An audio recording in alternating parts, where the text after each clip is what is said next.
Hey guys, what's going on? What is happening? Happy Saturday, everybody. Hope y'all are doing well. Hope everybody's having a good day today. A good morning. Good morning. We're not even going to dip into the drama today. We're just going to get right into it. How many of you guys have seen the documentary The Crash or heard Mackenzie Shirilla's name? If you guys know who we're talking about, put a 1 in the chat. If you don't, you're gonna hear about it today. We all have kids. Most of us have kids, nephews, nieces, teenagers. Y'all can relate to this. We all can relate to this. And I feel like it's definitely something we should go over. If you've watched the documentary, please put a 1 in the chat. If you have not, that's okay. We're still going to go over it. But I just wanted to know how many of y'all have seen it or heard of it. So quite a few people so far have seen it. You have not watched Amerigold yet? Okay, so like I said, there's a lot of people. Matter of fact, we can even go to Rumble. I think we can go to Rumble or Twitch and play it. If you guys have not seen it or you don't have Netflix, that's something we might be able to do. Let me get started on Twitch as well. So yeah, that might be something we can go do if you guys want to. Those of you guys who don't have Netflix or have not seen it, we can go over here and watch it at some point in time, maybe when we're done today. But let's get into this. We will play court TVs because that's kind of something that'll help you get into this a little bit. So Mackenzie is a younger teenage girl, and she was dating a guy named Dominic. There was a friend by the name of Dameon. And yes, Samantha, we went over some of the phone calls from prison. Yes, we did. And we'll go over more. We're going to get into this case anyways. Mackenzie actually is very, very entitled, very rude, very mean, very nasty, and has been very nasty to this family. Yes, we're on Twitch as well. If you guys want to go over there, we have the vertical setup and the regular one set up. And yes, we're going to do a deep dive on this and we're going to talk about it. Absolutely, we are. Absolutely, we are. And we are a channel that is going to support Dominic's sister. I just want to let you guys know where we stand. We are a channel that's going to support and stand behind Dominic, his family, his sister, Dameon. Yes, her parents are horrible and she's horrible. Absolutely. Absolutely. Her parents are terrible. It's awful. It's awful. And having 3 teenage daughters, this case is really hitting close to home, y'all. It's really hitting close to home. So it's something I'm going to get into. Hey, B. Tim, what's going on? Hey, what's up? I know a little bit about this situation. She got convicted, right? Yeah, she did. She did. Absolutely, she did. Yep. And the sister just started a podcast on YouTube to stick up for Dominic and their family. Mm-hmm. So she's actually going through quite a bit right now. And I just wanted to make it clear, we do not stand with Mackenzie Shirilla. We do not stand with her family. Yeah, so I just wanted to make that very clear. I'm a little new to this. Who made the podcast? The victim's family or the person that Dominic was in this accident? So Mackenzie Shirilla was the driver. Mm-hmm. Dominic was her boyfriend. He was the passenger. And Dameon was in the back. Yeah, because my understanding is she kind of planned this crash. Like she pre-planned. Well, she says that she didn't. Her family says she didn't. However, they definitely proved this otherwise. So I think the key piece of evidence was that she previously drove by that location or something like that. Well, there's quite a bit. Yeah. And the friends actually had his location. Well, because they had Live 360 on their phones. A lot of teenagers will share their location with their friends. And Dominic had actually shared his location with one of his friends. And he had the location. So on his phone and went in and shared it with the police. And they could tell that she did not slow down at all. They could tell the speed and all of that. So let's get into this. I'm going to play this for a little bit. Let you guys get into this and sure, you guys can hear this a little bit. Okay, here we go. While you deal with the dog, Tiny. There were 3 people inside this Toyota Camry when it crashed. 2 of them did not survive. 19-year-old Davion Flanagan and 20-year-old Dominic Russo. But the third passenger, a 17-year-old girl who was driving, did survive. Her name is Mackenzie Shirilla. And after that crash, Mackenzie was on social media, on TikTok, and it made people absolutely furious. I'm not even cool. I'm just one of those girls that can do a lot of drugs and not die. Shortly after being released from the hospital, the police were provided additional videos of the defendant from her wheelchair as she attended a concert down in the flats. Prosecutors say what happened to that car was not an Wow. accident. It was murder. Mackenzie drove the Camry 100 miles per hour into a wall because she was fighting with Dominic, her boyfriend. And the sound of that fatal crash was captured by a surveillance camera. Mackenzie was prosecuted and convicted of 4 counts of murder. But now everyone's taking a second look at the case because of a new Netflix documentary entitled The Crash. The Crash. So that is on Netflix right now. It's a documentary and it's a really big deal. Hey, Samantha, what's up, baby? Hey guys, so I've been deep diving myself, so I'll just mute while you tell everybody and hang out just in case you need some information. Just kick her. Just kick her. Help me with anything you got, baby. That's fine. I'm wanting to share what we can share with this. We're going to do a deep dive on it. I plan to share the jail calls, all of that. So Just kick Samantha. She just doesn't want to speak. She doesn't want to speak. That's a problem. Kick her. No, Okay. I just want to be respectful. So what Queen was saying, Tim, this Dominic's sister, Christina Russo, due to this Netflix documentary, has started a YouTube channel and she's been going on various podcasts, but she's brand new. So I'm also I'm so worried. she doesn't for her. understand that there's a lot of tragedy pimps and a lot of people that are going to try to profit from her case. You know what I mean? By victim vultures and stuff. So she's pretty much just going on anybody's podcast that she can go on that will take her. She just did an interview with YouTube Streets, and it's actually a really good one. I'm playing. Well, that's a good channel. That's a good. Yeah, it is a good channel, and so I planned on playing a little bit of that because she did really, really good. I thought you were going to say that she went on fucking Jay's or so. No, Or, she doesn't. But that's it is what it is. I'm sure that a lot of people are going to try to follow this and do the same thing. So. It's sad because you have a person that's kind of mourning and also they're angry. And then you got the internet that's full of people that rage bait you or try to get something out of you. You know what I mean? For sure. Ready? Real quick, Queen, she's also combating Mackenzie's family. So her parents are awful. We understand why they created this little narcissistic monster who has no remorse. And they have a free Mackenzie Facebook page. They're involved with that crime circus clown guy, and they are putting out the wrong information, and they're talking badly about Dominic and the kids, and it's really awful what they're doing. So that's also why she started this channel, because of Mackenzie's family. If you don't know, Clown Circus is a loser who proceeded to make up multiple ridiculous theories of the Idaho 4 case. And when Koberger literally admitted that he murdered those kids, he decided to just say, I still saying it, and I got my plaque and I got my money, so who cares? He's a real trash bag human being, nasty person.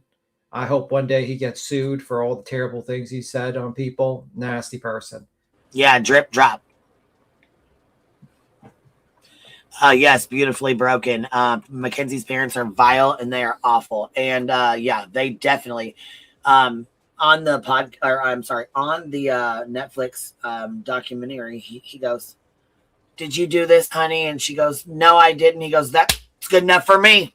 Good enough for me." What? I guess when she got sentenced, he was like, "We know you're innocent," screaming it over. Are you kidding me right now? Her dad did this. I mean, no offense. The kid sounded pretty cold-hearted. I just seen first 20 seconds of this, and she's going to a concert after she just in a wheelchair that she didn't fucking need. But here, you're getting ahead of us, and I don't like that. So well, I just saw the thing. He just talked about it in the video. I wasn't getting ahead. Yeah, so this is YouTube Streets. They went over a small portion of this where they had wrecked, where they come around the corner, and then Dominic's sister comes on here and talks a little bit. So. Yes. Are you familiar where Progress coincides with Albion Road there in Strongsville? Yeah. Yeah, just across the street from Progress, the building, there's a car that smashed up against the building. I didn't go up to it because I was on my motorcycle. This is Mackenzie Shirilla sitting in the back of a police car just hours after prosecutors say she intentionally drove her vehicle into a building, killing her boyfriend, Dominic Russo, and his best friend, Davion Flanagan. During the early morning hours in Strongsville, prosecutors say Mackenzie Shirilla drove nearly 100 miles per hour before crashing into a brick wall, killing Dominic Russo and Davion Flanagan instantly. Investigators pointed to the fact that Mackenzie was wearing her seatbelt while the two victims were not, along with data showing no signs of braking or swerving, as part of their argument that the crash was intentional and not an accident.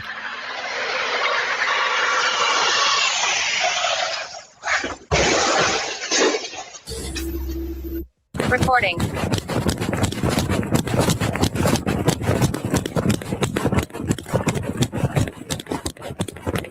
Recording. Mounted. Wi-Fi connected. We gotta bust the window out. So wait, it's all over the world now that Today shows like national news? Okay, I gotta tell you one more thing. What? It was published in England. What? Yes. It's world news? I think the Daily Mail just publishes it in all their publications, but yeah, the UK. It's on the Daily Mail? And you. She's proud of herself. She is so proud of herself that it's all over. It's worldwide news.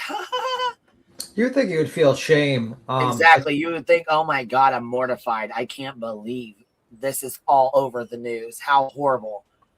But Queen, no, she giggles and laughs and thinks it's fucking hilarious. It's disgusting and it pisses me off. She considers herself the third victim of this crash. Are you kidding me? No, she said that they have no remorse whatsoever. She had no ill intent and she is not guilty. According to her and her parents. Oh my God, here we go. Okay. Maybe Kim Kardashian will reach out herself. That's what I'm saying. I'm hoping. This was Mackenzie Shirilla bragging about going viral after taking the lives of two innocent souls. Those words will forever haunt her, because Davion's sister, Davion Flanagan, isn't letting it go. In a powerful statement, Davion breaks down why she doesn't believe Mackenzie has shown even a shred of remorse. And now, Mackenzie faces what might be the worst news of her life. But the fact that she's over here, laughing and finds it funny that she got caught up, right? She got in trouble with what she did. And, the evidence points towards her killing two people on purpose. I mean, I don't think it's funny. This pain that she's unable to feel or whatever and thinks is so funny is something I have to live with the rest of my life. The Russos have to live with for the rest of their life. Friends and family of Davion and Dom have to live with for the rest of their life. Tonight on YouTube Streets, we're breaking down the new Netflix documentary The Crash and why many people believe it portrays Mackenzie Shirilla as the victim instead of focusing on Dominic Russo and Davion Flanagan. We'll also be joined live by Dominic's sister, Christine Russo from Big Sister Unhinged, to talk about the case. Yes, y'all, go sub up to Big Sister Unhinged. Go represent the bees, you guys. We're gonna definitely have her back, her family's back. Dominic, Davion, all of them. I have a question. I didn't see the Netflix documentary, obviously. What does he mean that they portrayed the murderer as the victim? She's the one that murdered those boys, and she's saying she's a victim. Yeah, but he said the documentary seemed like sympathetic to her. It did. And you're going to also hear Dom's sister, Christina, who's on the screen, tell you guys that they had a girl come on named Rosie who refused to speak to the detectives and the police, and she was with them that night. Her and her boyfriend, Bubba. Those are Mackenzie's friends. Those are not Dominic's friends. Those are Mackenzie's friends. And they refused to speak to the police. But they sure as fuck didn't have a problem going on Netflix. Don't call yourself Dominic and Dameon's friends when you guys wouldn't even speak to the police about what y'all did that night. I agree with the sister. This is bullshit. How old is the sister? You hear what she says. This is bullshit. How old is the sister? She seemed young. I'm not too sure, but she's the oldest. She's the second. There's 7 kids, and Dom was the baby. Dominic was the baby, and they said she was the second oldest. So she had like a mother-son relationship. When she had her children, she would go pick him up and bring him over to the house to hang out with her kids, because that was their uncle. Mm-hmm. She's here. Let me just play this because she talks about all of it. And the impact it's had on their family. YouTube streets, let's go. Yes, make sure you guys go sub up to YouTube Streets. They do a really good job. They did a great job on this podcast. I'm going to go ahead and get this link for you guys. Make sure you guys sub up to them as well. They've been over here before. We've been on their channel before. They're good people. Good channel.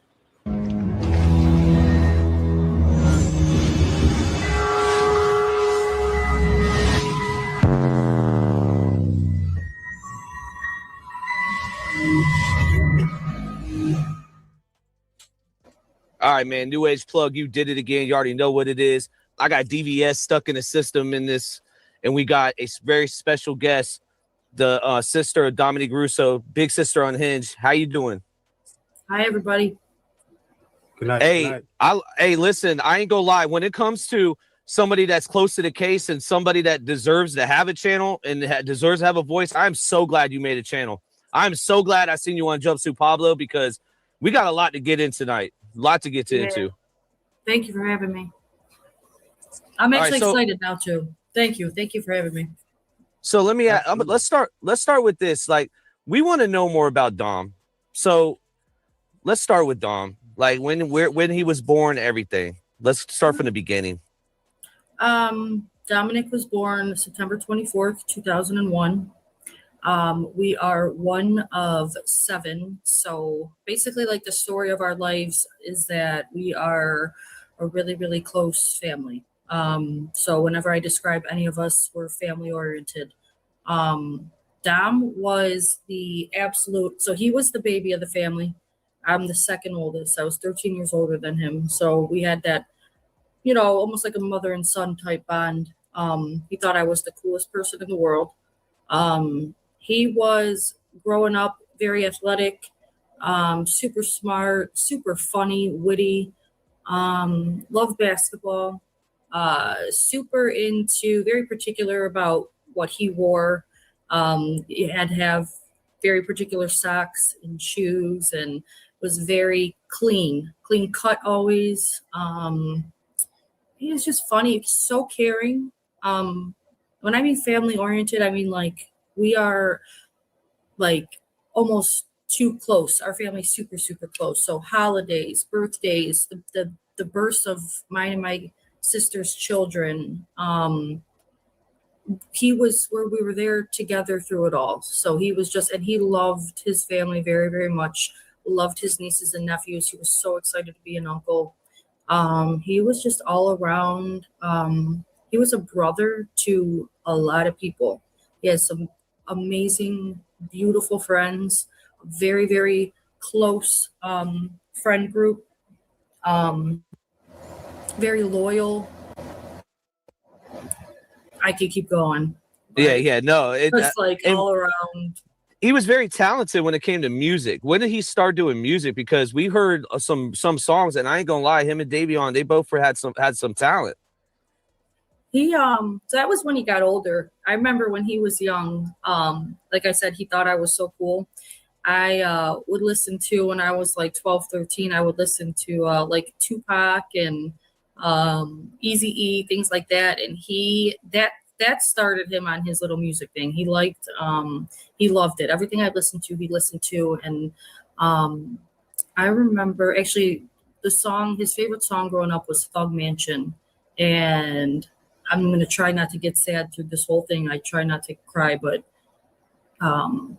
that now listening to the lyrics of that song, and it is just Tupac lyrics still hit to this day. He had some kind of way of making it where it's what do you call it? Generational DVS.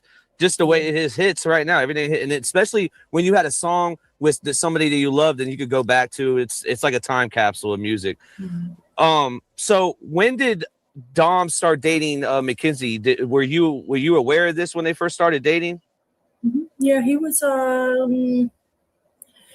oh God, sometimes I forget it's going to be 4 years that he passed. So to me, that's like yesterday. So I was going to say, I don't know. So the timeline is weird now because he's been gone. So it would have been, if he was alive and they were together, they'd be dating like 8 years. So he was probably 15-ish and she was like just turning 14-ish. He was just turning 15-ish, something like that.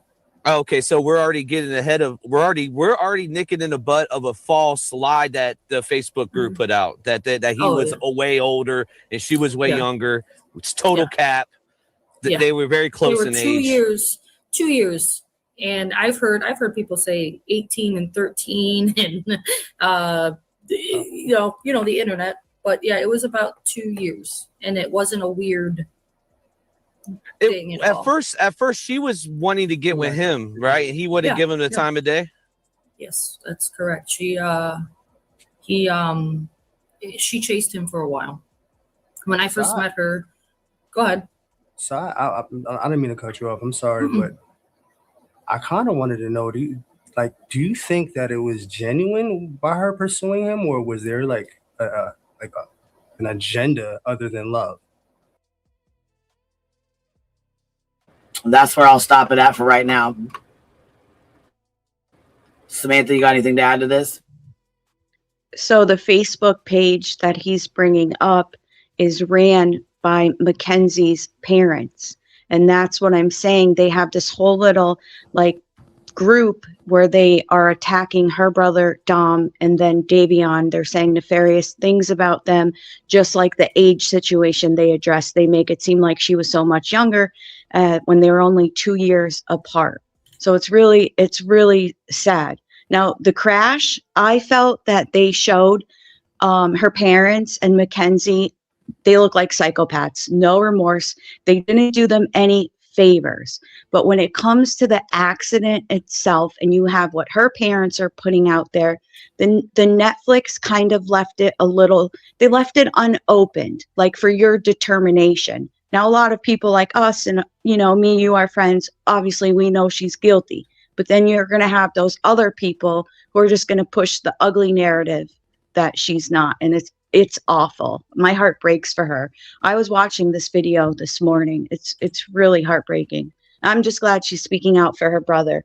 And like I said, we're going to support her. You're going to support her and your channel and our bumblebees and do the right thing. So they're spreading lies to basically attack the victim so that they can try to get their daughter out, basically. Yeah, and they said they'll go to the Supreme Court if they have to. So obviously the families have to go through that every time. Now I know one of the latest appeals was denied, but the parents are like I said, Supreme Court. They're not letting it go. They're doing everything and anything they can. The father did an interview with TMZ. I saw Roro put into that. Due to this documentary, he is a school teacher. And because of things that he said about smoking marijuana, he's not fired. He's under review.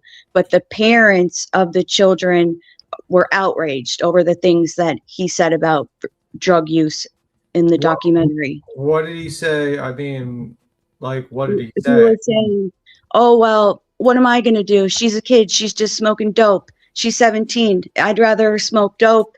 Like marijuana is like the grass, like he made it like, oh, it was one of the better choices. Meanwhile, they're going to show all of these videos of like she would Snapchat. She wanted to be like a TikTok influencer. So she's just like blowing bong hits, driving down the road. She was known for speeding, but that was like a main part of her TikToks were getting high in the car. And it's like, okay, so you're okay with that, Dad? You know what I mean? Like it didn't do him any favors speaking on the marijuana. That's fucking wild. Yeah, he wore a shirt, beats him. You know, the his t-shirt said crash. You know, like the cartoon, the wording crash, and then like the yellow lightning around it. I mean, it was the most tone deaf thing that I've ever seen in my life. You're talking about your daughter murdered 2 people intentionally in a car crash, and you're going on TV with a shirt that's, yeah, it said crash. Crash or boom. Now I'm overthinking myself. Either or, but it was so highly inappropriate. His t-shirt alone. Never mind the words that come out of her parents' mouth. Like, why are they? I mean, like, this kind of explains why this girl basically thought she could just get away with anything with parents like this. They seem like pushovers. That's what it sounds like to me. You know what I mean? Like, oh, it's all right to smoke marijuana when you're 17. Oh, you know, we're going to help you get out of your murder charge where you killed 2 people because you decided it was a great idea to just crash your car on purpose and kill these 2 people. That's wild. And what's really wild is, Samantha, is that, you know, these people are now trying to create a group of people to go at the victim's family. It sounds like that's what they're attempting. And it looks like, you know, TMZ, if you don't know, guys, TMZ is a piece of shit outlet. They basically, I feel like they're like kind of guns for hire. Any celebrity that goes up to them, they're willing to like literally help out. You know what I mean? I remember when Dog the Bounty Hunter, I think his stepson was, you know, accidentally, I'm doing quotes, shot and killed, I think, his son. And they were like covering up, like they basically made that story sound so ridiculous. Like it sounded like the kid did it himself or it was an accident. Turns out the guy did it himself. The guy did it himself. He pointed a gun at his kid or something like that. And there's other scenarios where TMZ kind of does that. They're kind of guns for hire, in my opinion. So whenever I hear someone runs to TMZ, I always like question, like, yeah, they're usually hired, like guns for hire for news stories. That's my opinion. So same thing with the whole, I would say, you know, with other cases as well. The other young man was adopted and his family questioned everything from the beginning. Okay. Normally in cases like this, the parents usually garner a smidgen of sympathy coming out and putting the victims' faces in diabolical, is my opinion. Their parents, they're supposed to. Well, sometimes parents, not all parents are good. Like, my opinion of the certain case I like to talk about. And I have my opinions of that guy, of her parents and what she did. Let's just say that much. So sometimes parents work into like a couple of ways. Sometimes parents don't give a fuck if your kid is guilty. They'll attempt to cover it up because they're more concerned with their family than the victims and doing justice. You know what I mean? Just how it is. Beat him. They speak, some call it a pig Latin. Some say it's like a gypsy Rami language, her and the mother. They speak a dialect that's obviously not English. Well, in the hospital, when the police came to interview her, she said to the mother in this language that the officer cannot understand, "Oh, can we just tell them I had a seizure?" And the mom's like, "Yeah, sure." Like they were making up stories from the get-go because she's claimed amnesia. She doesn't remember anything. But then that's what she said in the hospital to her mother. Can we just say I had a seizure? That's how diabolical. Is this like rich? Was this like a rich kid or something? Was she like wealthy or no? I believe it's probably in like, an upper middle class area, Strongville, Ohio. Mm-hmm. But that goes against them. I don't want to jump ahead and see, then I'll be rambling, then I'll be overthinking. All right. I guess we can hit the play button if she's. I think we're there. If you want to hit the play button, Queen. Or if you want to continue being mauled by Duke and Vu. Probably it's Vu. Vu probably wants more food. It's probably clawing Queen right now. Well, I will say when it comes to you're asking money, is she a rich kid? The her family is one of the things that they're saying about Dominic Russo's family is that they have money, that they have connections, that the last name Russo is important in the town. That's another one of their excuses as why they got away with it. Sounds familiar. Sounds familiar. You know, villainize the victim's family, and then, you know, say that there's some sort of government connection. Yeah, I get it. I know what you're talking about, Just Samantha. I get it. It's the usual tactic. It's a pity. It's a pity that they didn't have a certain Jackson representing her. Anyway. Bob.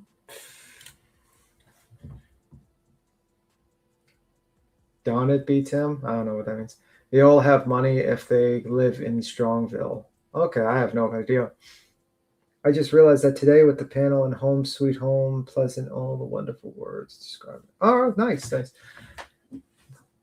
So basically, Queen, do you want to like hit the play?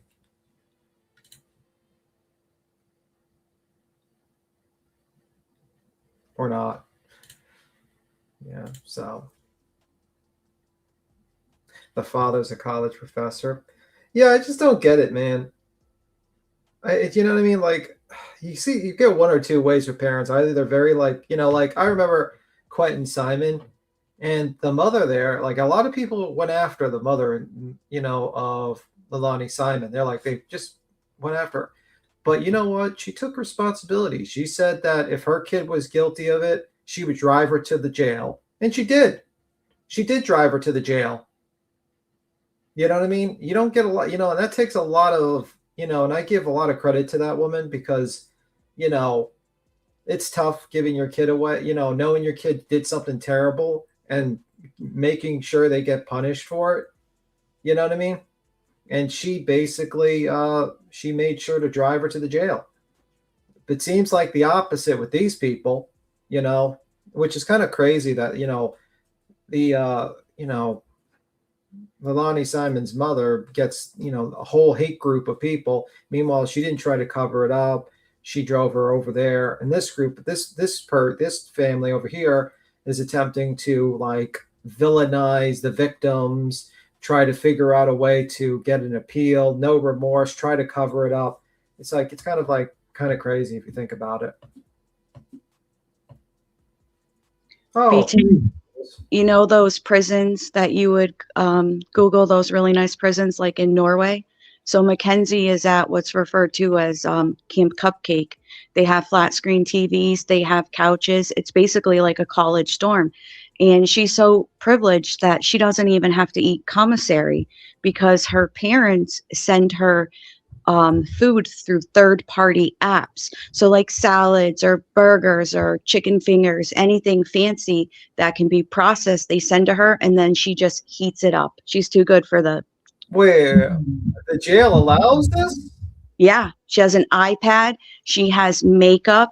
She one of her little hustles is she alters the clothing, which you're not supposed to, and then she'll sell it to other inmates, or she'll make little bracelets. She has earrings, full head of makeup. There, every third-party app that you can order from, her parents provide for her. They said that she lays out in the sun and with baby oil on. There's a basketball court. They could play volleyball.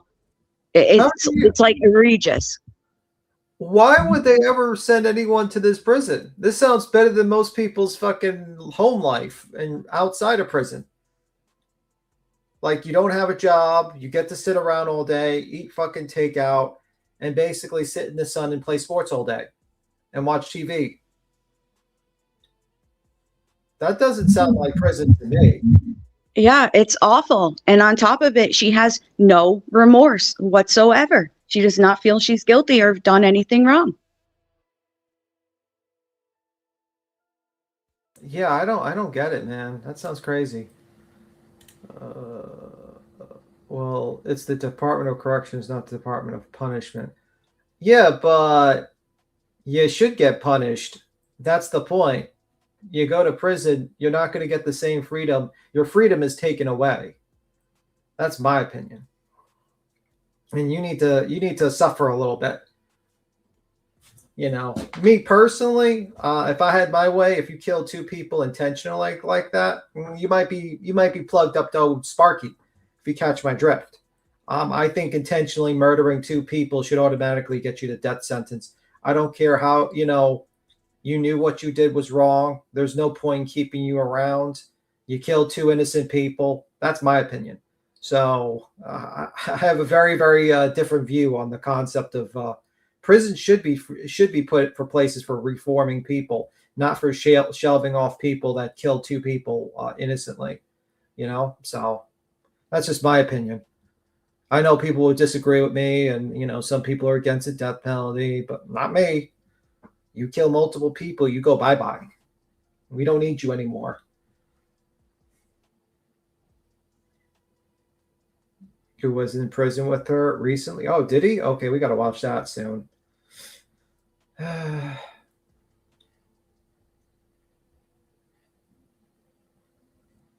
don't know what Queen Bee was doing because I don't know what's going on.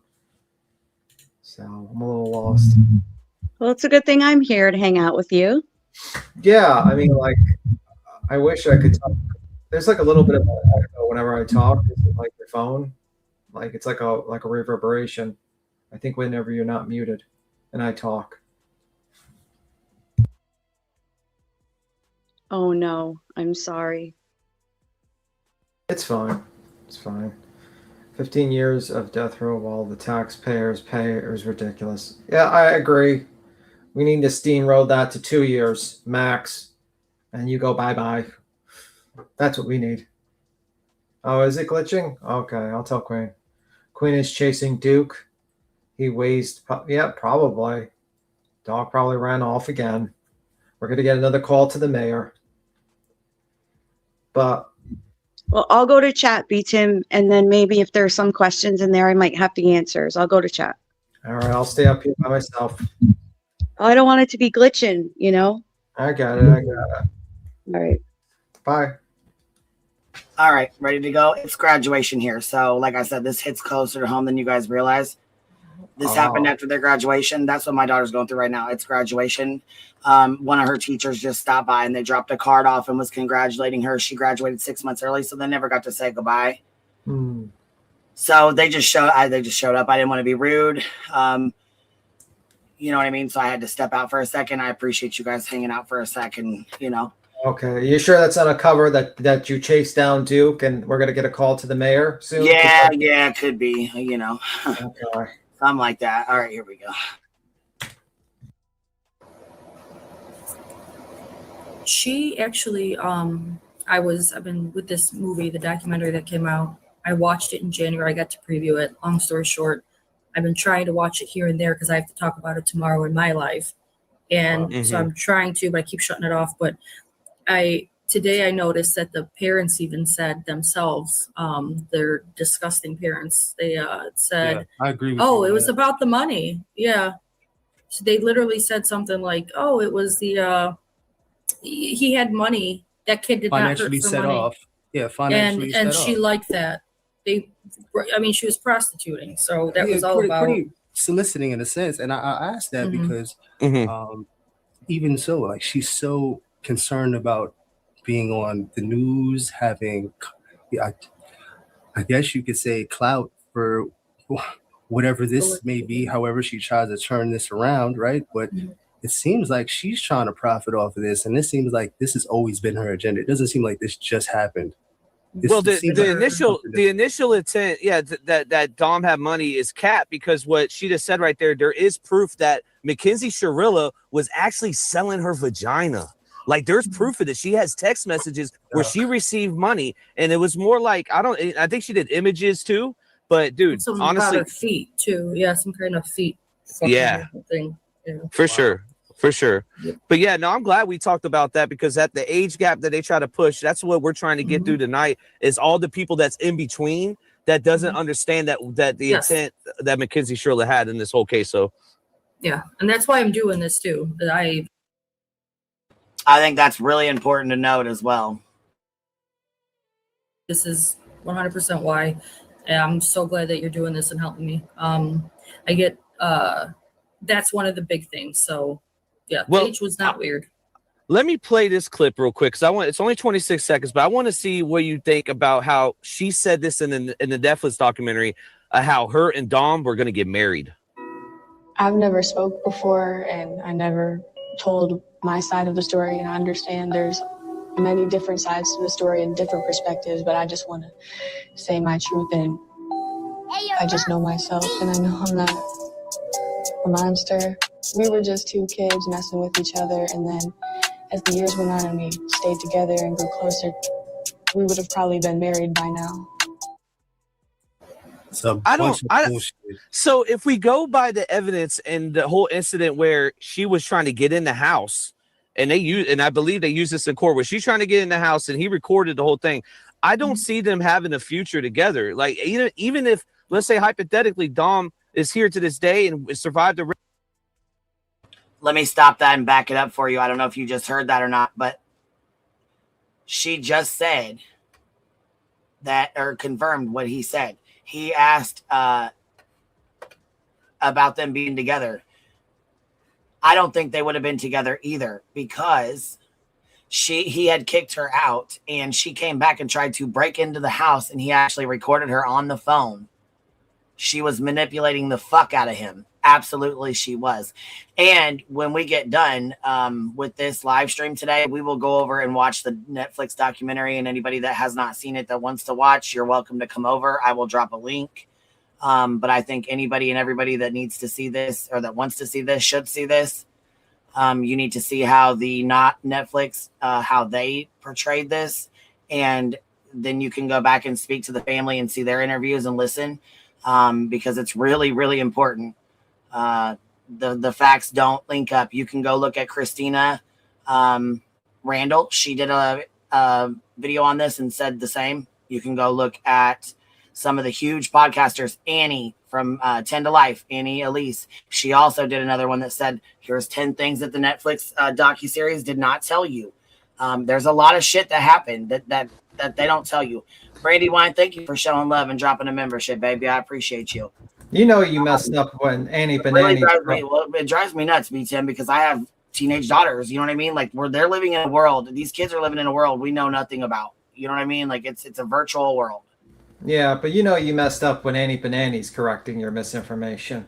Right. You know you screwed up bad. You messed up when you got Annie Banani on your tail.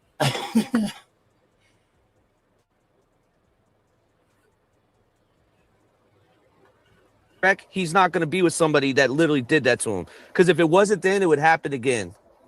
He was steady. That's why she did it. So he was steady breaking up with her over the course of, and this is the public does.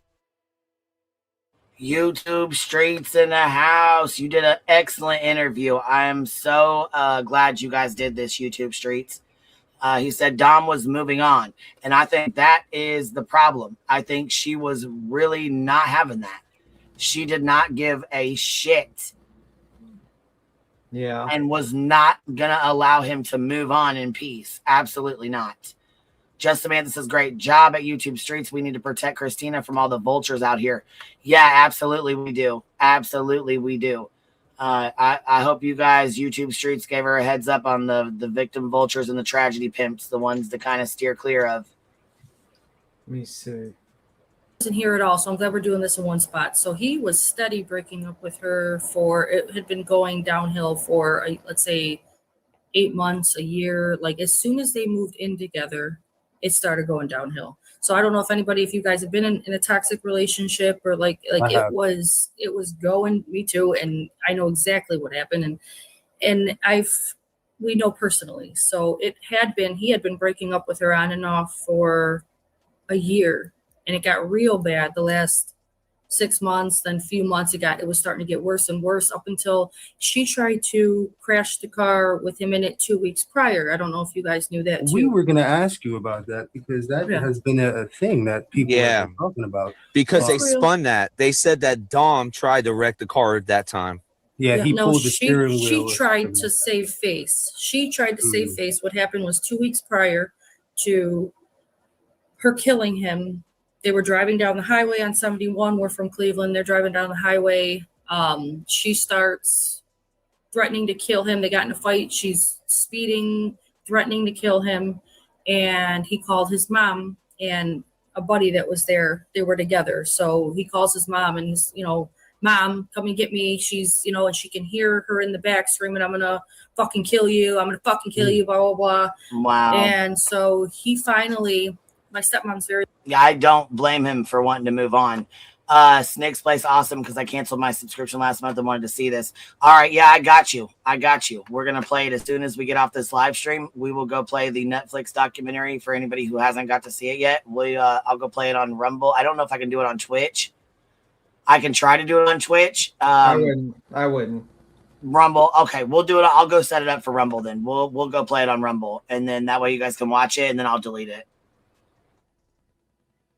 Level-headed. She, Kenzie, trying to settle down, and he ends up getting her to pull over, and then he was picked up from the side of the highway. So it was going. She is completely delusional. Maybe she thinks in her fantasy world that if you've been in a toxic relationship, she might even, I don't know if she believes like that they might have loved each other at once, but she doesn't see that this was abnormal. I don't think that behavior, that toxicness, the abuse, the way she talks to him, she doesn't, because she's a fucking psychopath. She doesn't see this and a sociopath as being abnormal the way that she acts. That's why I say she should remain in prison, because she's so delusional. She might think that they would have gotten back together after that big fight. That's what toxic relationships, that's what happens. So her thinking is so twisted and narcissistic. Her thinking is delusional, and I think that she is trying to paint a narrative or paint a better picture than what people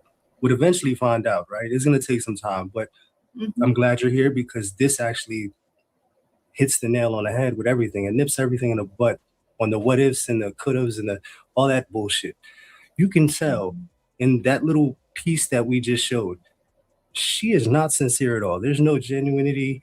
It almost seems like she sat in front of her mirror before she got out of her cell. Oh, geez. And she rehearsed. Oh, yeah. I can't believe when I haven't listened to the calls, but just a few minutes. I started reviewing some for the podcast, and just so I'm ready to hear them now. But the clip that you played in the beginning about that the case had gone to England or something, I've never heard that. That Natalie's. I believe she has a younger sister. I can't even say how I feel, because I'll get in trouble. She groomed Mackenzie into this monster. Natalie is disgusting, and the father is too. Father actually, he works around kids, and and he honestly talks about going fast. We had clips of him talk about going fast. And I think that they groomed Mackenzie into a monster. And if you could see the reaction on Dr. Insanity, when Dr. Insanity covered this and he showed their reaction from the body cam of Dom passing away, and how they didn't care. They only cared about their daughter. And that's how it is. Even he says it in the news report that why should I feel bad when my daughter's in prison? That's what the father said. Your daughter's I've actually looked up because your daughter's alive, moron. Yeah, her parents are fucking horrible. You get to see your daughter every day. You can call your daughter. They can't call their sons. That's the difference, you fucking idiot. How about that? And I just don't understand. This is why I don't understand how, when Samantha was telling me how good her prison experience was right now, this guilty woman. I can't believe it. Why are my tax dollars paying for this lady to have a flat screen TV? Let her have a goddamn book and a fucking candle. And let her eat the same food everyone else is got to eat. Screw that. Getting her fucking Uber delivery or whatever warm-up food she's getting. Give me a break. I don't know why my tax dollars is paying for a criminal to fucking live La Vida Loca in prison. Hell no. Yeah, that's crazy. Here we go. Ready? Because I've been in a terrible relationship like this, and I've looked up if narcissism is genetic, and it is it's genetic, and then it is how she was brought up as well. They just enabled and fed into this, and they created a monster. Is what they did. They the created biggest a monster. So the biggest takeaway I seen from this Netflix documentary of how Mackenzie gets on screen, she looks at her lawyer at one point and says, I'm not trying to look crazy. And then Netflix kept rolling. So I don't know. Yeah. I don't know if they wanted that in there, but it's crazy how even the lawyers like making sure, tell them that you didn't have intent to kill. When she moved her, a body language expert would look at that and say, why is she looking to the left? Why is she looking to the right? She can't She is institutionalized now. I think she's where she needs to be. Go ahead. Oh, 100%. And that's another thing is that you guys saw the movie, right? Well, I previewed it in January. They came in from, I think the UK, the producers, they were very nice. So I'll get to that too, but I want to say things about them as well. But they got a hotel room, whatever. We previewed the movie. I didn't know I was previewing it. So I showed up and I'm like, I thought we were talking about like marketing and stuff. And they were like, you ready to see it? And I was like, oh my God, no, but okay. And they showed me the unedited kind of version of it. And because I've asked people if these parts are in there, but they thankfully took out some parts because I told them, I was like, this cannot go in this movie. A lot more that was said that they actually took out. That was so the Shirillas said more disgusting things about him. Though that I call him Fat Landon. And Rosie, they said way more disgusting things, and they actually took a lot of it out, thankfully. So it was bad enough, but so DBS first, real quick, turn your mic up real quick. And another thing is Rosie has a YouTube channel with over 1 million subs, just to let you know. She does workout. I will send you the link later on so you can see this, because she tries to lay low and make her money on YouTube. Well, listen, I know what you're doing in the Facebook group, Rosie, and I know you're watching right now, Rosie. You're a piece of shit. You're a piece of shit. But there she is. But let me ask you this. So Dom's grave, right? It somehow a fire happened. From my understanding, Rosie's a big piece of shit. Who is Rosie's Rosie? the best friend, or claims to be. Rosie's in the documentary on Netflix, who refused to speak to the detective, refused to speak to the police. When we go over to Rumble and watch it, you guys are going to see. She claimed to be Dominic and Dameon's best friends, her and her boyfriend Bubba. They call him Big Back Bubba because he's a big, like 250-pound. He looks like what is that? Doofus, that cop or whatever. That's like Doofy. They call him Doofus. He looks like the cop Doofus, but he's like 250 pounds. Bubba and Rosie. Yes, their boyfriend and girlfriend, and they claim to be. Did the parents just run out of names to name their kids? No, that's his nickname. I mean, that's not his real name. I was about to say, like, they just decided, just ran out of names. So Rosie, so they claim to be their friends, but they're not his fucking friends. They're not their friends at all.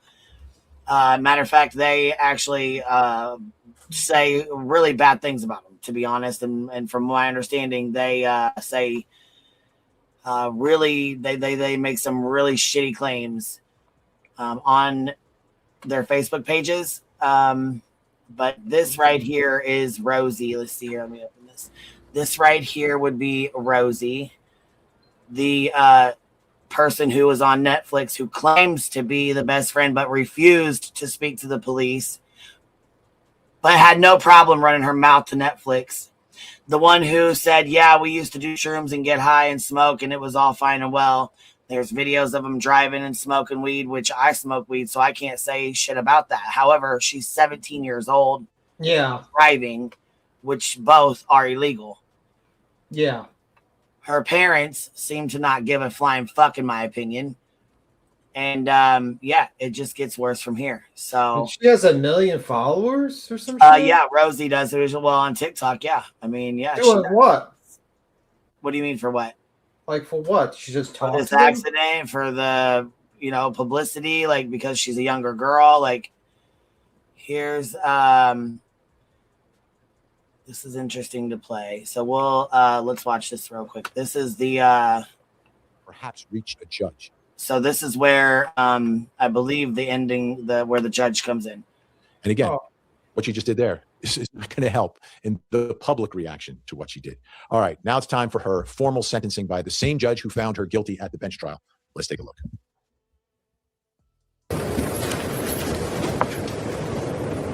Today is the sentencing of the defendant for the purposeful and intentional murders of Davion Flanagan and Dominic Russo. And in a way, it's the second time their families are gathered again to grieve. It's also a day when Mackenzie's family will grieve for the future of their daughter. All three of these families and the friends of these families are suffering, and all of their lives have been irrevocably changed because of the actions of the defendant. The unintended and collateral consequences of a selfish, intentional, and cruel decision by Mackenzie will ripple forever in time. It's literally changed history because it's ended two lives. Two young men are dead. Their deaths were horrible, terrifying, and tragic. I will say again, if any reasonable person reviews Exhibit 802, there can be no doubt in your mind what happened this night. There can be no doubt of the absolute terror of the two people in that car. The defendant controlled all the events. She chose the day. Specifically, she chose a day just before her 18th birthday. She chose to drive the car, the time to drive the car. She chose an obscure, previously scouted route through an industrial parkway. She chose the target to hit and the victims. She chose the means and the method to follow through. And she planned and purposefully executed the events of July 31st, 2022. The review of the evidence supports the factual findings, the forensic testimony, the testimony of the first responders, the testimony of the emergency room doctors who treated the defendant, the testimony of the coroner's medical examiner, the testimony of those who knew the victims and the defendant, and the testimony of the BMV official who provided evidence that not only did the defendant deny any medical condition when applying for her license, which her mother co-signed and attested to, but also that just after the accident, Mackenzie renewed her driver's license and again denied any medical condition. Hold it right there for a second. In fact, the defendant. And the reason that's significant is part of her defense was she had a medical condition that she would black out, not know what's going on, and she would still be able to fully depress the gas in the car. And obviously the judge didn't buy it because a medical condition that just sort of pops up at trial generally doesn't have the credibility of a medical condition where there's a documented history of it. And that didn't exist here. And I think the judge is taking some time here to point that out, to make the record 100% clear that there was no evidence of this medical condition. Defendant was so concerned about driving that, as the state mentioned during the investigation, she asked if they could just suspend her license for 10 years. It is hard to fathom how a person could be concerned about their driving privileges. Did you see that look, Queen? Just been responsible for the deaths of two people. There was no medical condition that caused this as an accident. There was no mechanical failure of the car. The record is clear on the facts and the evidence. Queen, did you see Vinny's look when he said just suspend their license for 10 years? Like he was like shocked. Isn't that insane? That is fucking insane. But that tells you and shows you her mentality. She's not even thinking about, she just took the lives of two young men. They're gone. They're gone. You almost saw Vinny's eyes pop out of his head when he heard this woman just wanted 10 years for the suspended license. The fucking entitlement, bro. Are you fucking kidding me? Yeah, his face says it all. What? Yeah, you just rewind it to the part where like this they share like 10 years. You'll see like you see yeah, a look. Look at the guys right now. I was like, holy crap. Right. It is hard to look at his face. Fathom how a person could be concerned about their driving privileges, having just been responsible for the deaths of two people. There was no medical condition that caused this as an accident. There was no mechanical failure of the car. The record is clear on the facts and the evidence. Her mother's uncorroborated statements without any medical testimony or records is not persuasive. It is also important to remember that even if Mackenzie intended to also die in this crash, that is irrelevant. A failed suicide attempt is not a defense to murder. And even in a murder-suicide attempt, when the perpetrator executing the plan survives, the other death or deaths are still murder. There's only one person who's responsible for the pain of everyone in this room, and that person is you, Mackenzie. Nobody else is responsible. This isn't the fault of Dominic's family or Davion's family or your family. And I know that each of you have asked your questions to yourselves, what if? What if I had done this or that? The truth of it is, none of us can control the intentions of another. And when there is a purposeful intent to harm or kill someone, it is the perpetrator alone who bears the responsibility for the choice and the consequences and the harm that follows. The difficulty for sentencing today, honestly, is whether or not I believe you should get consecutive sentences. I'm troubled that should I give you a concurrent sentence, that people will believe that somehow I'm being disrespectful to one of the victims. And on the other hand, I have to weigh the punishment. There's a very good likelihood, Mackenzie, that you will spend the rest of your life in prison. That won't be up to me. That will be up to the parole board, and that will be up to you to a great extent. I understand that the pain in this room wants me to impose the harshest sentence, but I don't believe that would be the appropriate sentence, because I do believe that Mackenzie will not be out in 15 years. So she's sentenced on count 2, the murder of Davion Flanagan, 15 years to life. She's sentenced on count 1, the murder of Dominic Russo, 15 years to life, to be served concurrent to each other with credit for time served. I'll waive fines, fees, and costs, and your appellate counsel will be assigned. Are there any questions from the state? No, Your Honor. Thank you. Any questions? No, Your Honor. All right, thank you. Are you kidding me?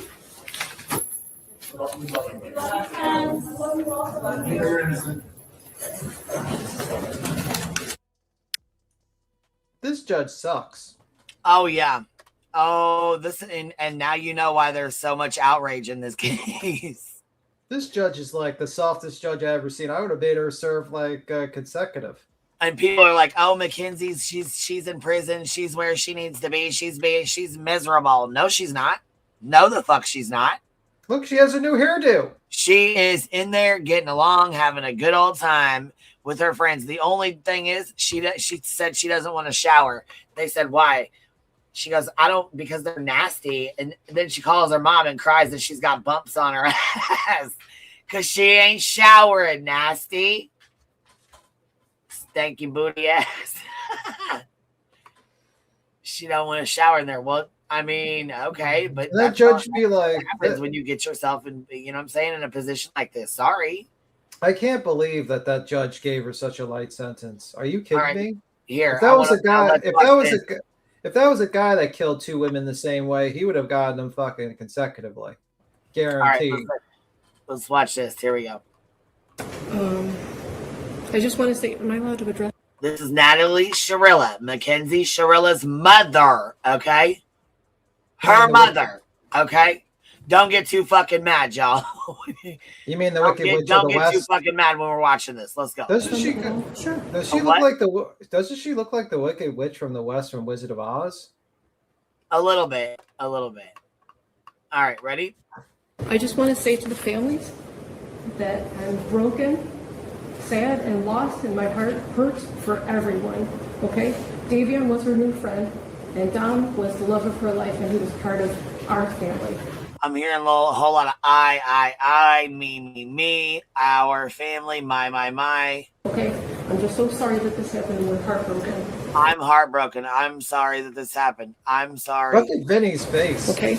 Yes, because this is crazy work, and her and the judge get into it here in a second. You know it's bad when Vinny is. You know it's bad when Vinny thinks you're a piece of crap. I mean, he's. Let's just say he's had questionable people on his show, and you know it's bad when he thinks you're bad. I'm just saying. Yeah, for sure. Here we go. This was a terrible, tragic nightmare accident to have happened that she has no memory of, and she will never emotionally or physically recover from it. That's a key thing right there. She has always stuck with, she has no memory of it. She remembers turning the corner, and that's it. She remembers turning the corner, and that is it. From that point on, she claims to not have any recollection or memory of anything that happened from that point on. And her mom continuously pounds that into your head. She almost died too. And we're asking that you please not run the sentences consecutive. He was family, and we all loved each other. That morning of the accident, she called. I got a phone call that there was a car accident. Okay, so we went. Mind you, when they go tell Dominic's mother, and she lets out a blood-curdling scream, the dad says, "My son messaged me at 2:53 in the morning and said, 'Dad, I love you.'" Why do you think that was? You think a teenage boy just all of a sudden grabbed his phone up and messaged his dad, "I love you," at 2:53 in the morning? Yes, that was the time right before the car crashed into the wall. Car crash happened, I believe, at 4:30 in the morning. I could be wrong. I have to go back and look at the exact time. But yeah, right after that. This is her sentencing hearing, and her mother had the fucking audacity to get up and say the shit she's saying. Can we throw her in jail? And I didn't even know who was in the car. The names had not been confirmed yet. And I'm going to cry because I missed Dom so much. We loved him so much. So I called Dom like over and over again, praying that he was going to answer the phone, and he didn't answer the phone. So then I tried to call his mom, and she didn't answer the phone either. And I still didn't know who was in the car. I didn't even know if she was alive. I didn't know what was happening. So then we were in the waiting room. And then his mom she did call me. So I answered the phone, and I was like, oh my God, like, I don't even know who was in the car. Like, what's. Mind you, she told, and then you're going to hear it from Christina's mouth, she told the family and Christina that her daughter was in a coma for 2 days, okay? For 2 fucking days. They were praying for her. They were having, you know what I'm saying? They were having prayer sessions. They were, you know, hoping and praying that she was doing okay. They thought she was in a coma, dying. Meanwhile, the mother was sitting here lying about it.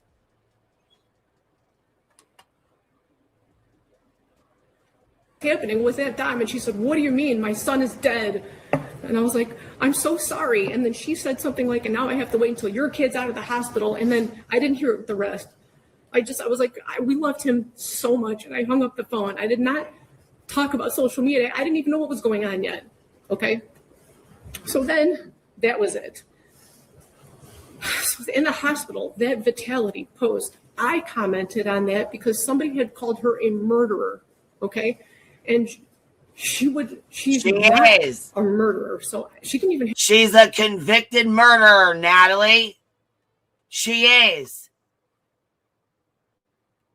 Have her phone at that point because the police had still had it. Okay, so I jumped on and I was like, you know, she's not a murderer. She's more sad than most of these people commenting.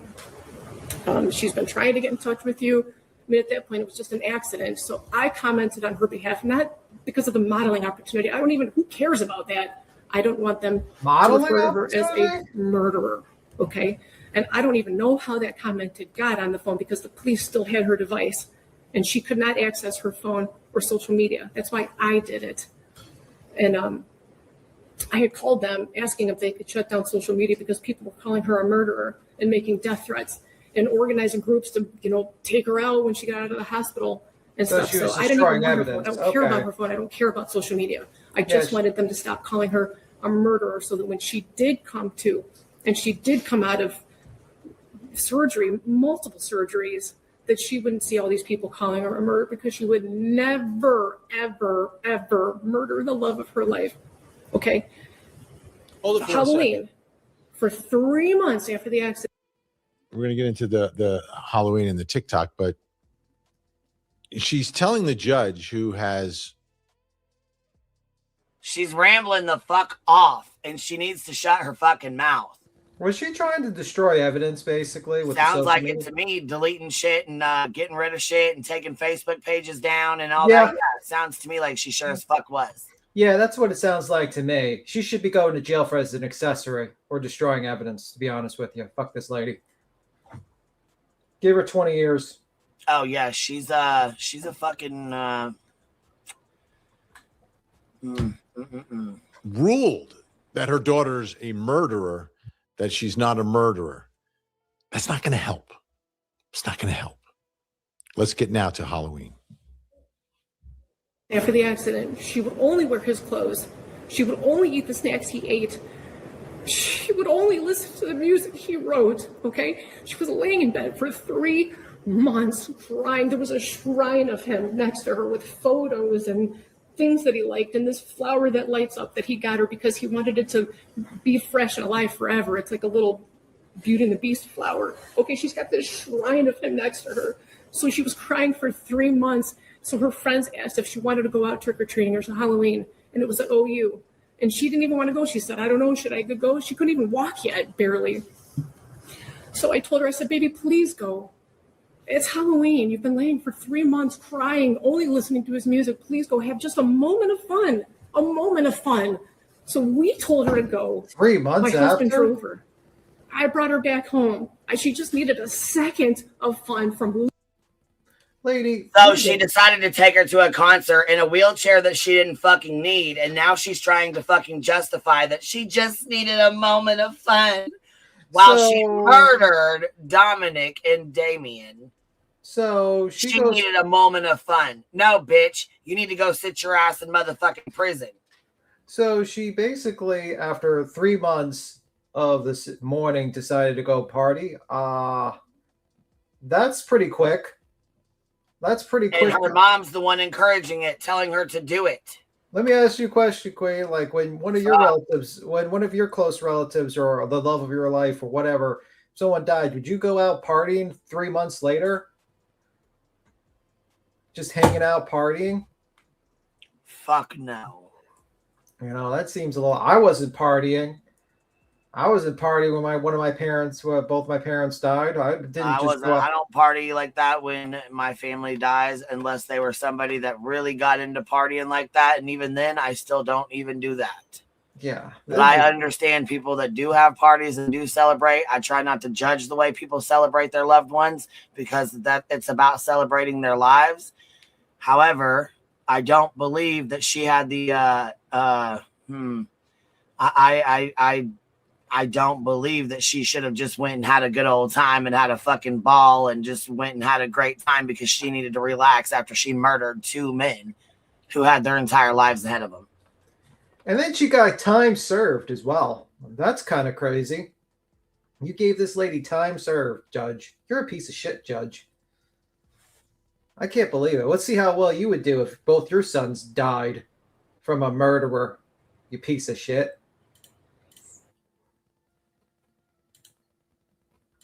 That's crazy. Her whole world. So that was us. We told her to go. And that concert she went to with Dom's cousin, Abby, they picked her up. They brought her there. That was Dom, Mackenzie and Dom and Abby all decided to go to this concert together while they were in the hospital. That was for Dom. Everything she did after the accident was either in honor of him, to be close to him, or just to be by him any way that she can.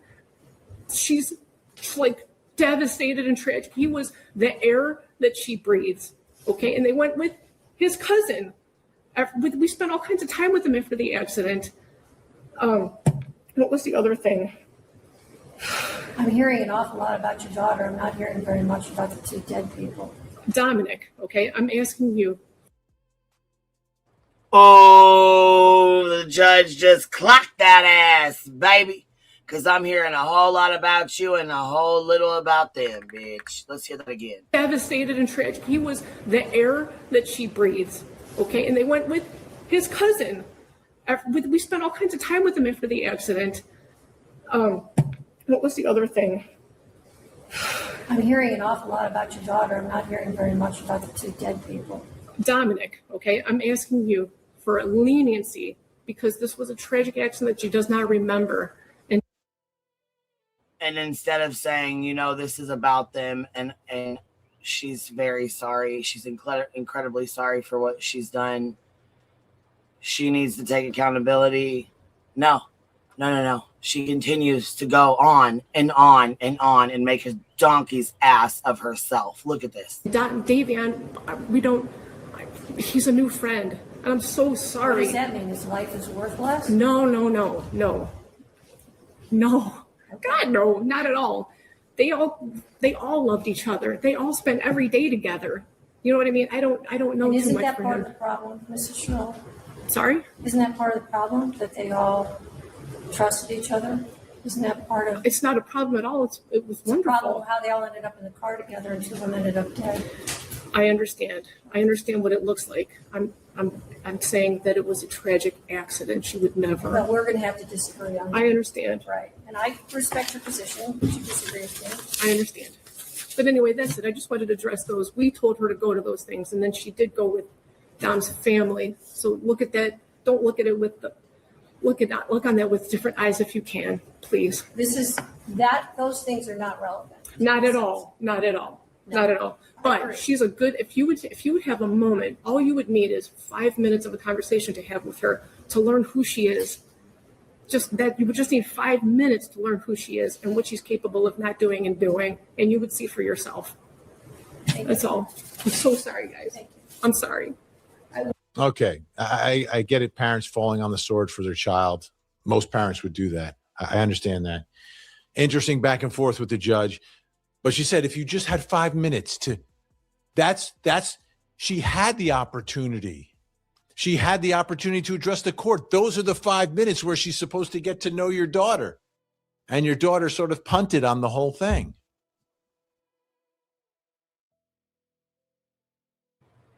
I mean, where's the lie? So back to the interview here with Dom's older sister. Can you explain because they have so many theories on this. It's unbelievable. Go ahead. Well, who's they? Well, the Facebook thing? Yeah, okay. Facebook. Yeah, go ahead. All right. I don't even want to mention that name, by the way, because I don't want people looking at it. I don't want to give any attention, no attention to the Shirillas, Kenzie, or any of them. So the cemetery. Long story short, when Dom passed, my dad came home one day. He was crying. You could only imagine. He says, Christine, it's a big pile of dirt. I said, we'll fix it. Next day we just went to the cemetery with 500 things of flowers, a big, huge ivy tarp, plaques, pictures, like thousands of dollars of memorabilias, his pictures, solar lights. We did it up. We made it so big and so beautiful. You could see it from a football field away. When it's dark out, it lights up. You could see it from 100 yards. Like, it's the most beautiful sight. And we spent a lot of time there too, to pass time and help with the grief, and just, we were there all the time, and we still do. Actually, I'm supposed to go tomorrow. We're going to be redoing it, and I have a GoFundMe. By the way, if anybody wants to contribute, we're redoing the whole entire thing. But basically, drop the link over GoFundMe in the chat, please. And remember, guys, her channel is at the top. Click the link up at the top in the chat. That's her channel. Subscribe to Big Sister Unhinged. Sorry, that was a tongue twister. Go ahead. There you go. Yep, Big Sister Unhinged, and I'll go grab the link as well. Make sure you guys sub up to her. She's got a good channel, and she's going on here trying to, talk about this and bring light to, the truth and light to the Netflix documentary that they did, because they left a lot of information out. Yes, thank you.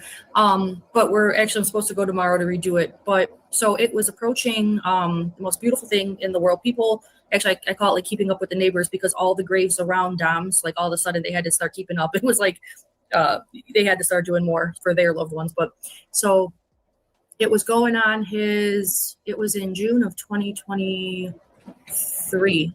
It was going on his 1-year death date. And we're trying to make it look extra beautiful. We're really particular about the cemetery and his grave. We're going hard, trying to make it extra beautiful, because everyone's going to be there. We'll have, we have 50, 60 people there sometimes. Have parties there, put up tents, things like that. So me and the family, we're making sure it's nice. I get a call one morning. I'm at my sister's. I get a call, and it's my stepmom, and she is screaming like somebody, I thought somebody died again, screaming at the top of her lungs. I thought somebody else died. And she said, get here now, get here to the cemetery. It's in flames. So when my stepmom was driving to see my brother in the morning, it was a humongous fire. And then the tree had even caught on fire, and it was just his grave. But the grave is probably about 10 feet by 4 feet, maybe. It's huge what we've done, the flowers and things. So the detectives come, the police come, they rope it off. They pulled cameras as best as they could. There was a suspicious activity the day before. There was like a weird SUV that was screaming things or something. So they never found out who did it. There wasn't a video that like looked close enough. Now just everybody knows. We have plenty of cameras up at the cemetery, but it was completely burned down and we never found out who did it. I'm glad that we're 20 minutes in and we've already learned so much that, just the wrong stuff has been put out. Really? Can y'all fucking believe that? They set it on fire. Yeah, yes, because even on the other side, they were saying Mackenzie might have something to do with that. So we were just trying to make sure we get the facts right. Yeah. Because I'm doing this. Okay, so let me ask you this. So after the crime happened, Mackenzie didn't get arrested right away. She went out and was going to live her life. It seemed like she went to party. She went to a Halloween party. Do you think that the intent of when she was dressing up as that costume was to throw shots at Dom and Davion? Her intent? Yeah, because she went out for Halloween that year and literally dressed like a skeleton or something. It was weird. I thought it was an accident, you guys, for months. I actually had her at my house a few weeks after she killed my brother. I had her at my house for he would have been 21. We had a humongous 21st heavenly birthday, and her family came. Natalie, Steve, her sister, she came in a wheelchair. We thought it was an accident for the longest time. I did. My dad did. My sister did. Other siblings did not. Some of the family did because they knew certain things. I didn't know about, the 2 weeks before where she tried to kill him. I didn't know certain things. So I didn't want to think it was a murder. I thought it was an accident. And come to find out she didn't need a wheelchair. So that was odd that she showed up to my house in a wheelchair when she didn't need one. She played that part. Right, but dressed up as a corpse 3 months after the accident. Just Samantha said. That's fucked up. I don't give a fuck who says that. That's fucked up, dude. Very well as a frail injured like Gypsy Rose. And another thing too is she lied. Her and her mom lied about her being in a coma. Well, did you hear that from me recently? I heard this on the Jumpsuit Pablo episode.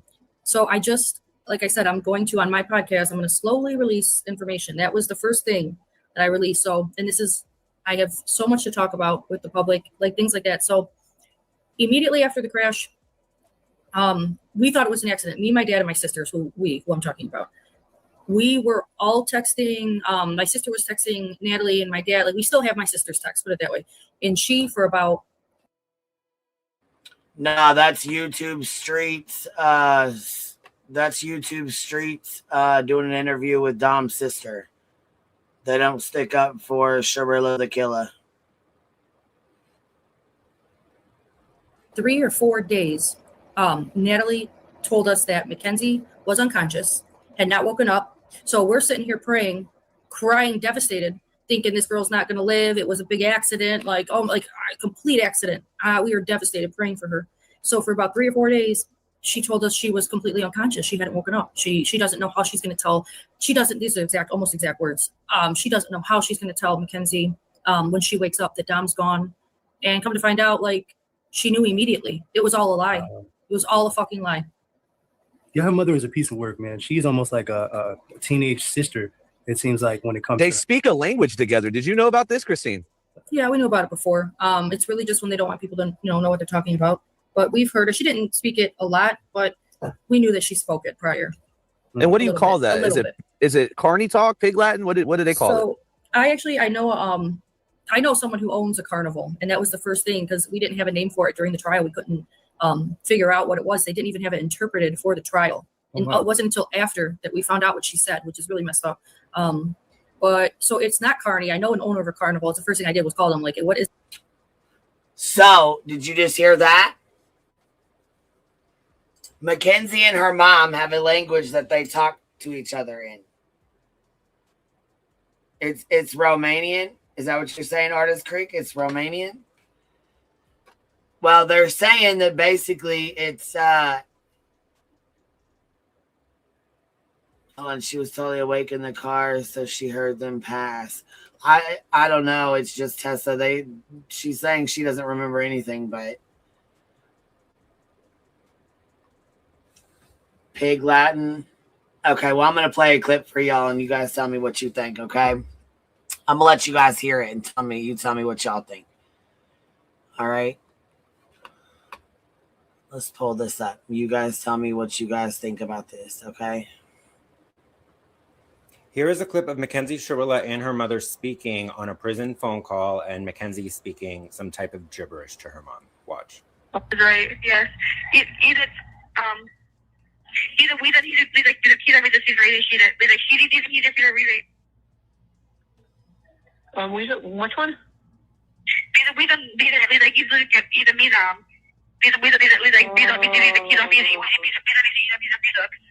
oh great.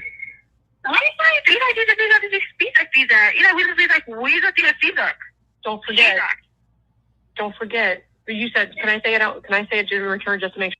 Okay, first of all, does anybody know what she's saying? If so, please let us know in the comments what she is saying. Now, from another video of mine, people let me know in the comments that it could be called gibberish, could be called Pig Latin, could be called Carney, among other different types of like languages. So can you make out what Mackenzie Shirilla is trying to tell her mother here? And what do you think about the fact that Mackenzie Shirilla and her mom speak in some type of gibberish language to each other to clearly hide or try to hide what they're trying to say? Sounds like she should be charged with accessory. Yeah, what do you guys think that is? It's not Pig Latin, Babodi said, but AKA Shorty says it is. Cappy said, Jesus Christ. It's not Romanian. Romani? Okay. Romani? Okay. It sounds like this lady's just like, should be tossed in a cell with her daughter. Nasty person. Well, let's see. I mean, it was hard for me to even understand what she was saying. Mackenzie Shirilla and her mother speaking on a prison phone call, and Mackenzie speaking some type of gibberish to her mom. Watch. Right, yes. Either we that he did like the kid with the radio sheet like he did which one? We don't like either me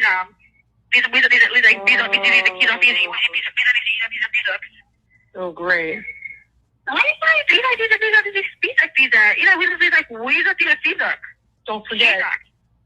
Don't forget. You said, can I say it out? Can I say it to return just to make sure? Okay, first of all. Can I say it gibberish first or just say it?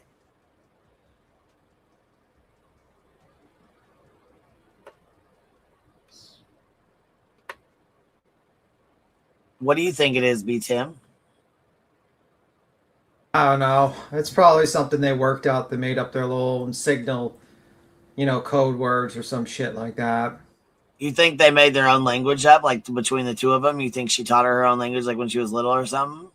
Maybe. Because they're speaking to each other back. I mean, like she heard what she said, and then she goes, "Do you want me to say it in gibberish back to you, or can I say it like?" Yeah, I mean, I don't know. Maybe they just started doing. I can't understand him like very well. Can you? Well, the problem is that we probably need to get like more of the actual them talking in it and compare to what Kenzie's saying and basically see and try to differentiate between it. I don't know. She's just making up, or she could just be fucking with us and just making shit up to mess with us. It could be that too. Well, I don't know, because this was like 3 years ago. So Pablo found out exactly what it is, but I'll have to go back and watch and see. Well, she's getting ready to say something here. Let's listen to what this. I just wanted you guys to be able to hear the language that they were talking in, so you knew exactly what he was talking about, like, and what Dom's sister was saying, the language, so you guys could hear the language she was talking about. Then they decoded it, and guess what? She said she was talking to her mom, I guess, in this language at the trial or something. And she goes, we didn't know what was said until after the fact. Check this out. is this? And there's not they say it's a Carney, but it's more of like a gypsy thing. It's a gypsy language. It sounds like Pig Latin or a gibberish, but it comes from some type of gypsy, some weird shit. So yeah, that confirms that, Bug. We've been trying to figure that out for quite some time. We've been trying to, it's a Pig Latin gibberish, and it's off the grid. You can't. I work. I'm not gonna say where I work, but I work with like interpretation services and stuff. So when the prosecutor was like, we can't figure out what she said in this video, I was like, did you try this? Did you try that? Even the prosecutor, we couldn't find out what was said. The whole trial, we didn't know what it was. It wasn't until way after. Probably after the phone calls came out, right? Yep. And then people, the internet, somebody on the internet. Yeah, found out but for us, shout out. It was a channel called Shirilla the Killer. She broke it down on TikTok. Really? It's insane. Wow. So did you see Davion around at the house? Is this somebody that you knew? Was it one of Dom's good friends? He was a good friend, but it wasn't like he has certain. I don't want to downplay the relationship. He was a good friend, but I had not met him. My dad just met him for the first time the day before. Oh. So, and my dad, he's around and all the time. I did not get the chance to meet him. So he wasn't like a long time good friend. You know what I'm saying? Like best brother. Dom his brothers, but he wasn't like a newer. And just like Natalie, when the judge yells at her for saying he was a new friend, like he kind of was a newer friend, not like a, but I wish I could have met him. So with Davion being in the car, God bless his soul, but he had an app called Life 360, and that's what basically how they were able to tell like she didn't break at all. Yeah, they did it that way, and then that's when they started taking that to the detectives. Yeah, they had mechanical experts. There was a black box. They had experts that looked at that car like crazy, and they had other ways just besides that Life 360. And the brake was not tapped one time. Red flags. Acceleration. It was only acceleration from what I remember, because I remember we were looking for hazards. If they had anything indicating on the black box where there hazards, was anything, anything like that, blinkers or anything like that. No, it was just straight acceleration. Are you guys from Cleveland? No, actually, it's funny. So, Love is from Florida, and I'm from Florida. Hey, but Ohio's our little nephew. Like we look at Ohio and Florida very similar. A lot of crazy people come from there, both places. Yeah. So if I don't know if you're gonna ask me about the street, but I just want to throw out there that the bullshit with that she passed out at the wheel. If the street itself, it's hard to explain. I'll try to explain it, but unless you've driven down it, so the Prospect, right? Is that the name of it? Prospect. Prospect is by his house too, but it's called Progress. So it goes like this, like right? Snake, like a S almost. Yes, and you can't maintain going. Let's say you're going 35, 40. You can't maintain. It's like you're whipping it. If you go 35 or 40, it feels like you're whipping your car because the curves. There's so many bends, right? So for her to be going, if she would have passed out, and trust me, guys, I tried to give her the benefit of the doubt for the longest time. If she would have been passed out, she would have went left or right, or Dom or Davion would have, supposedly she passed out. Dom or Davion would have, grabbed the wheel or, crashed it beforehand. Like you have to maintain complete control of that car on that road. And that's going like 35, 40. It feels like you're whipping it. You have to be in complete control to even drive down it, and going 100. It's impossible. It's ridiculous. Let me ask you about so the way the Netflix documentary presented that Dom had a lot of friends, but the friends they chose, you were saying, was something of the sense of these were Mackenzie's friends. Yep. Glad you brought that up too. So, and actually today, I call her Techie Becky. I'm trying to find a name for her. Shout out to Techie Becky right now. Salute Techie Becky. Yeah, come on up, Techie Becky. You're the shit, man. You're killing it. She's killing it. She's in here. We should try to invite her to talk too, but So yeah, she's got a girl that's been helping her, right? She's been helping her out and shit. So come to find out, I'll fast forward this a little bit. Come to find out, she drops a fucking screenshot, and look. From Mackenzie to Dom, you barely know. This is from Kenzie to her brother Dom, and this is Kenzie telling Dom, you barely know Rosie and Bubba. They're claiming to be the best friends on this Netflix podcast. They're not his best friends. Right there. So, and I posted that today on my Facebook and my TikTok. She posted it on all of her stuff as proof, but here, let's rewind it. I've been saying these are not, and even that fat Bubba, he went on my YouTube and was talking all this craziness. I didn't know Dom. He knew Dom better. Dom didn't like crazy things. I'm like, who do you even know who I am? I don't know who you are. And so she found this today. This is what Mackenzie texted Dom, and this seals the whole. I'm so happy she found this. This is what it says. Okay. This is what it says. Bubba needs to sit his ass down before you go. Go ahead. This is okay. So this was delivered on, and this is from the police, July 10th, 2022. Mackenzie texts Dominic and says, "You barely know Rosie or Bubba," right there. So, and I posted that today on my Facebook and my TikTok and my YouTube. So from the police, had all their texts from Mackenzie to Dom. "You barely know Rosie or Bubba." This was sent on July 10th. Interesting. There you go. Yeah, no, he's a piece of shit. So sorry, he is. There you go. That's like, listen, I tell you, YouTube, I can see you going really far in true crime because you're paying attention to all the details of this case. And listen, there's so much that people have said they never seen that video of the actual surveillance of Mackenzie. You don't see brake lights. All you see is Mackenzie going straight. And then this is the main thing too that people forget. Mackenzie Shirilla was the only one that was wearing a seatbelt. Yes. Thank you. How about this? That's intent. Why did they had mushrooms that night and she had a scale on her. I always said, why did she have the mushrooms and the scale on her body, like tucked in her shit? I just didn't make sense to me. Like, it was almost like she knew she was going to use that as some sort of, or going to get pulled over, or cops were going to be involved. Like, why was it already hidden? You know what I'm saying? Like, if they were at a party and had mushrooms, I would have thought you would have put it in the trunk. I don't know. Like, why were they all shoved up in her shit? I thought. But now that you say that, Now, see, that's odd to me because in the Netflix documentary, which we're about to watch, it actually shows the cop walking up and saying, "Is there drugs or dope or anything?" And the guy goes, "Yeah." And he goes, "Where is it?" He goes, "Right there." He points down to a red backpack. The cop's like, "Grab it out." The other officer pulls it out and grabs out a bag, what looks to be mushrooms or marijuana, one or the other. So I'm not sure what she means by like on her. Maybe it fell out when they pulled her out of the ambulance or pulled her out of the car and put her in the ambulance on the stretcher or something. I don't know, but it's odd to me because you see it in the Netflix documentary. You see him pull the drugs right out of the backpack after the accident. Makes me think that maybe she would have tried to blame it on the hallucinogens, or maybe that she was having an episode, if that might have been something. I don't know. She seems diabolical to me. She's as stupid as she is, she's pretty smart as well. I hate to give her the credit. Exactly. Natalie's a psychopath, and it's went down to Mackenzie into a different form. But Natalie is, if you hear her on the calls, don't say nothing. She got her ready for this before she even got into the cell. Like, she's very, very strategic of what she tells Mackenzie on them calls.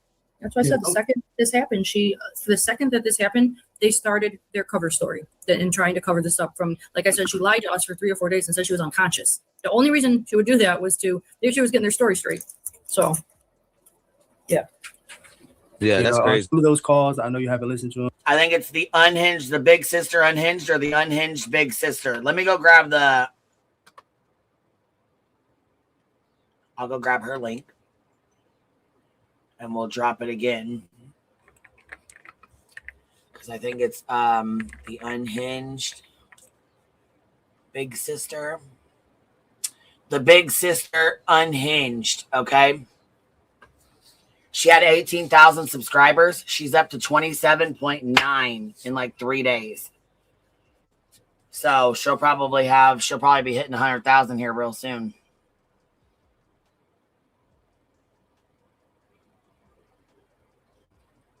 Here's her link. It would be hard to, because it's going to piss you the fuck off. Yes. Yeah, I can only take like a minute or two. Yeah, the mother is diabolical, and she is two-faced in so many. I mean, but just to see the interaction and the level that she brings herself to, almost on the level of a 17-year-old, a teenager, and she kind of like grooms and coaches Mackenzie in a way where it's like she's actually excited that she's arrested and she's behind bars. Oh, the weed was in the person. The mushrooms are in a person. Okay, thank you for letting me know, Cappy. I didn't know that. I appreciate that. Thank you, baby. Now she has control. I don't know what kind of control she had before, but it wasn't as much as she has now, because you can tell in the phone calls, like, she's almost doing the helicopter thing. from outside the jail, speaking to the warden, making sure she's going to be put in a safe place, coaxing and then making sure there's therapy. Like she's really using it to her advantage in a sick way. Yeah. The most important question. Yeah, it is. Oh yeah, no, for sure. They're more like sisters. They're not really like, there's not a mother-daughter relationship there. Oh, for but the most important question for you is, and I think this is like, to me, this is, do you believe justice has been served? No, not at all. Yeah. She got 15 years. She has 10 left. No. It was so devastating. So like death, like beforehand, like I said, I don't know if you guys have siblings or kids, but like this man just like I know you guys probably hear this a lot, like it sounds like a cliche, but like it destroyed us from in every aspect of our life. Like it's so, we'll never be whole. Like, so the fact that she can walk in 10 years, possibly, like I doubt she'll get out after her first or second, but like hopefully not. But like, even if she got out in 15 years, like she ended Dom's entire existence here. And I didn't get to say goodbye, like ever. I'll never be able to say goodbye. Like just gone, it's bad. It's really the last bad. thing you think of. It's not something that I would even think of because it's your little, that's your little bro, And you're not expecting something like that. And the fact that she was with you guys after this happened and really like sat with you, probably ate with you, right? And all that craziness, like that is the ultimate betrayal and evil, evil betrayal. And on top of everything else, that has to be the icing and the cherry on top. I feel like disgusted. Like, and you know what? When she was here, I stayed inside. Wasn't not that I wasn't warm, but I was so far from her. I hid in my room actually. I really thought it was an accident. I couldn't handle it. I stayed in my room, and just came out when I had to. But like I got a bunch of pictures from that day. And she's with my kids, and the kids are hugging her and stuff. And I feel like I feel disgusted. Yeah, because at first, was there any thought of, she was drunk? Because even if like she drinking and driving, I know it's still murder, but it gets a different aspect to it. But the toxicology came back and she was just high off weed, the same amount of weed that she would smoke any other day. They checked the levels, so I mean, less actually. She wasn't high at the time of the crash, so her blood levels came back like she had smoked yesterday. Like she wasn't high while driving. I first thing I thought was drinking and driving. I mean, you don't ever think that's your baby brother's going to be murdered by a psychopathic, 80-pound whore. I'm sorry, watch my mouth, but no, that's what she is. She's a 304. What is that? That's a hooker. Oh, okay. Allegedly. Okay. Yeah, no, for sure. That came out. But no, yeah, we definitely seen it. Yeah, we were on top of that, and it's really, really hard for Davion's family because they got called, like they were calling. I don't know. I don't know where the term came from, but they were calling him cargo. Do you remember this? Yeah. He was horrible, man. It's horrible. And that's how he's been. Like, I feel guilty. I love the Flanagans. I feel so guilty. Like it's, it wouldn't happen if he wasn't with my brother. So we feel really guilty and terrible. I feel the girls, especially because, they were adopted and like that was their older brother that's going through foster care and stuff, or, as siblings, they've probably been through a lot. And I know siblings, that's all you have are your siblings. You know what I'm saying? Like, and I couldn't imagine going through what they had went through. And I know how close me and my siblings are. So my heart breaks. Well, my older sister was almost like I had two sisters and they were like mothers to me. I don't know if that's how y'all's relationship was. Yep. 100%. Exactly. I changed his diapers. I taught him how to walk. I woke up with him while he cried at night. Like at night, I picked him up for the weekends. When I started having my kids, I'd pick him up and he'd spend the weekends at my house. Like I had visitation with him. And he, that's exactly the relationship that we had. And Rosie not speaking to police, is that something that like gets talked about? Because why wouldn't she just, she's been, I don't know. I don't get her. I just don't get it. She, again, right away was the only reason why your friend wouldn't speak to the police is because you were hiding something. So she took the easy way out and didn't, dodge them. But that's the only reason that just made her look more guilty, and that's fine. She was, found guilty anyway. So nobody needed you anyways, Rosie. But yeah, that's just, it was talked about in the trial. I believe it was brought up I have a really bad memory sometimes too, especially with the trauma and everything. Sometimes I forget things, but I forgot what her excuse was. Now, there was one appeal that got denied, but she did file a new appeal. Mm-hmm. And as long as you guys are there, she's going to have a bumpy road down the years. Even if that's 10 to 15, she thinks she's going to have no victim impact statements. It's going to be a big. She's in for a long road. I would have, and I hope she hears this, and I hope her mother hears this, because this is my intention with my podcast, is to protect my brother's image, because he's not here, and to defend him. So I would have, and trust me, I influenced the entire family, but like, if she was admitted what she did, was truly sorry, had remorse, showed remorse, got right with God, got right with us. My dad just wants to know what happened in the car. That's all my dad wants to know. We know she did it. He just wants to know, like, deep down, he wants to believe Dom was sleeping. He really wants to know what happened in the car, but like, to just end the lies and admit what you did, get right with us, and stop letting that page, those Facebook page, they started that. It's in one of the calls. I did hear that. That page was started. She asked Natalie to start that page. And in that page, they do nothing but talk terribly about him. The weirdest, craziest lies. And she's sitting there and allowing, they're doing this. They're behind it. And Mackenzie's behind it. If she wasn't doing things like that, like, maybe we would have left her alone, and hey, judge, I don't know, I swear to God. But now the calls exposed her. The calls exposed her. Phone calls in prison. Salute to you. It's a couple. Salute to the couple that exposed Mackenzie, because without the calls, we would think, in our, like, we wouldn't know what she's saying. But she's going on there celebrating that she's getting clout. This is all about clout for Mackenzie. Her mind is very small. She's a full-blown lesbian now. She thinks she's some kind of shot caller. Oh yeah, we interviewed her. Wow. We interviewed her girlfriend. Oh. Yeah, Wow. she thinks she runs. She ain't running shit. Really, I was thinking that she would be getting beat up all the time. I was hoping. They're her ex-girlfriend is on TikTok. Somebody put her link we interviewed her, put her link in the comments. But it's crazy. Really. I was really hoping that she was getting beat up. And I feel bad sometimes, but then I remember like what she did and how she's acted, and hearing just a piece of these calls. It's dumbfounding. It's like, oh, that's right. She got the train ran on her. Listen, this is true. Thank you for reminding me. There's been bad. There's DRs. There's been some bad stuff that happened, Mackenzie. That's one of them. Allegedly. Yeah, she's soft. I didn't think that. I thought she'd have the roughest time in prison. Well, the prison they have her in, have you seen that she's able to get makeup? She's able. That's what I was going to say. She's definitely, now people are sending her money. They're sending her magazines. Her mom's sending her makeup, I've heard, allegedly. But she's definitely paying for protection. Oh, I guarantee it. That's the only reason why she's not getting beat up. Yep. She probably, yeah, exactly. DVS. Yeah. Do you agree with that? She's probably getting the E word up in prison.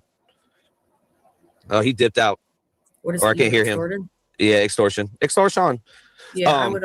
I've known people that have done some time, and as long as you have soups and things to get you by, you can pay people off really with anything.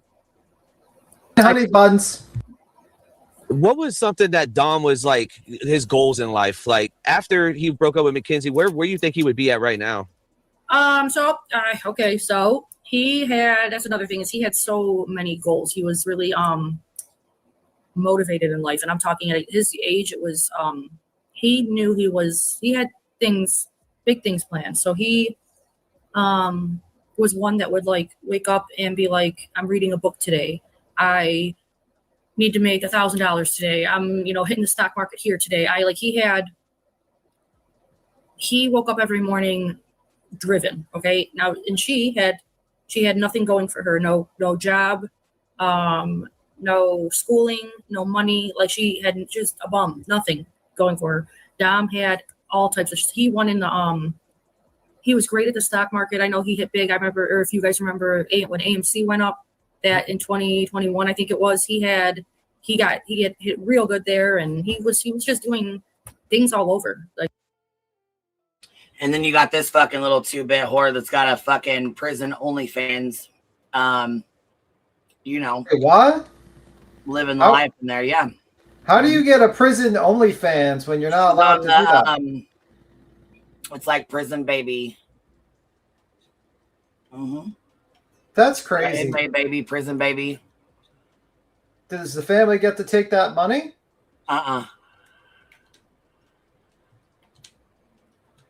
That's wild. This prison system's fucked. Yeah. Oh, hell yeah, it is. Fucked up, man. Fucked up. They were sending her money and food and makeup and all that. So she's not, it's basically like she's in a dorm room with a bunch of women. And she's full-blown gay now because that's all she has in there. Once we watch the documentary, you guys will see more of how she acts and what she's like, and you'll have a better feel for it. Is she gay because she's mean by things? Is she gay because she's being forced to? Like, you know, like I don't think she's being forced to do anything. I think she's voluntarily doing it. Oh, okay. Yeah, I think she's voluntarily doing it. I don't think she's being forced into anything. That's wild. Yeah. Gay for the stay. Absolutely. It's just Tessa, and that's exactly how it is. Gay for the stay. Gay for the But stay. here, let's go to this real quick, because this right here is the moment Dominic Russo's mother was found, was told about the crash and what happened. That's terrible. This is on TMZ clips.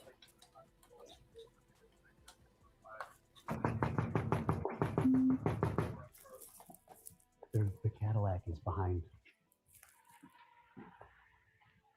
Hi, Christine. Hey, can I talk to you real quick? Yeah. So there was an incident that we believe. Can you guys hear that? I can hear it. I'm having a hard time hearing it, so.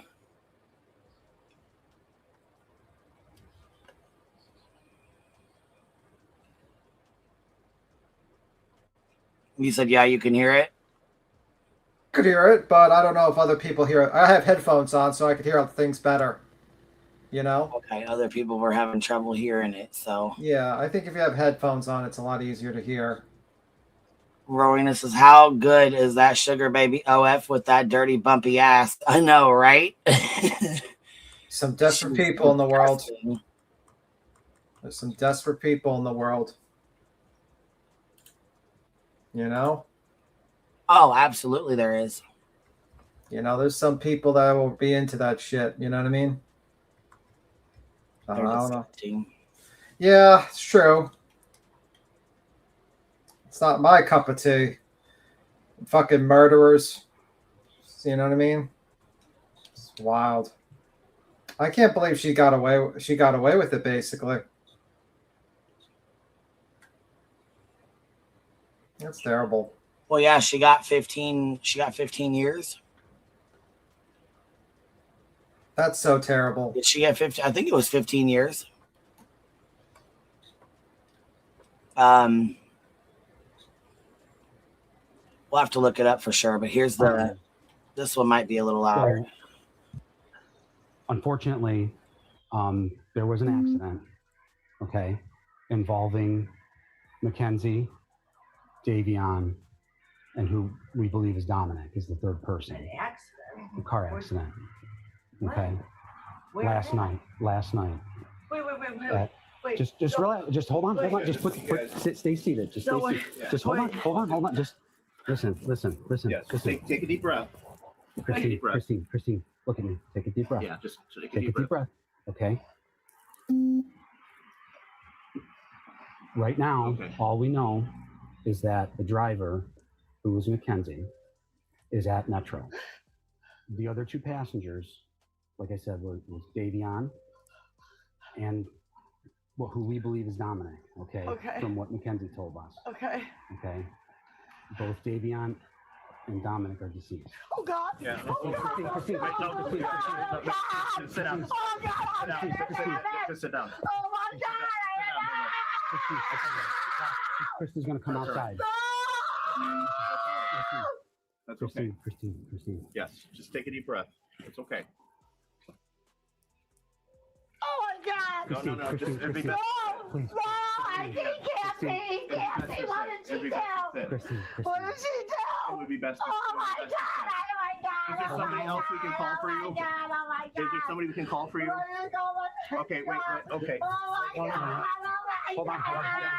Wait. Hold on. Oh, my God. Why don't you have a seat? God, it makes my stomach sick just hearing that. I mean, I know it's hard to hear, but man,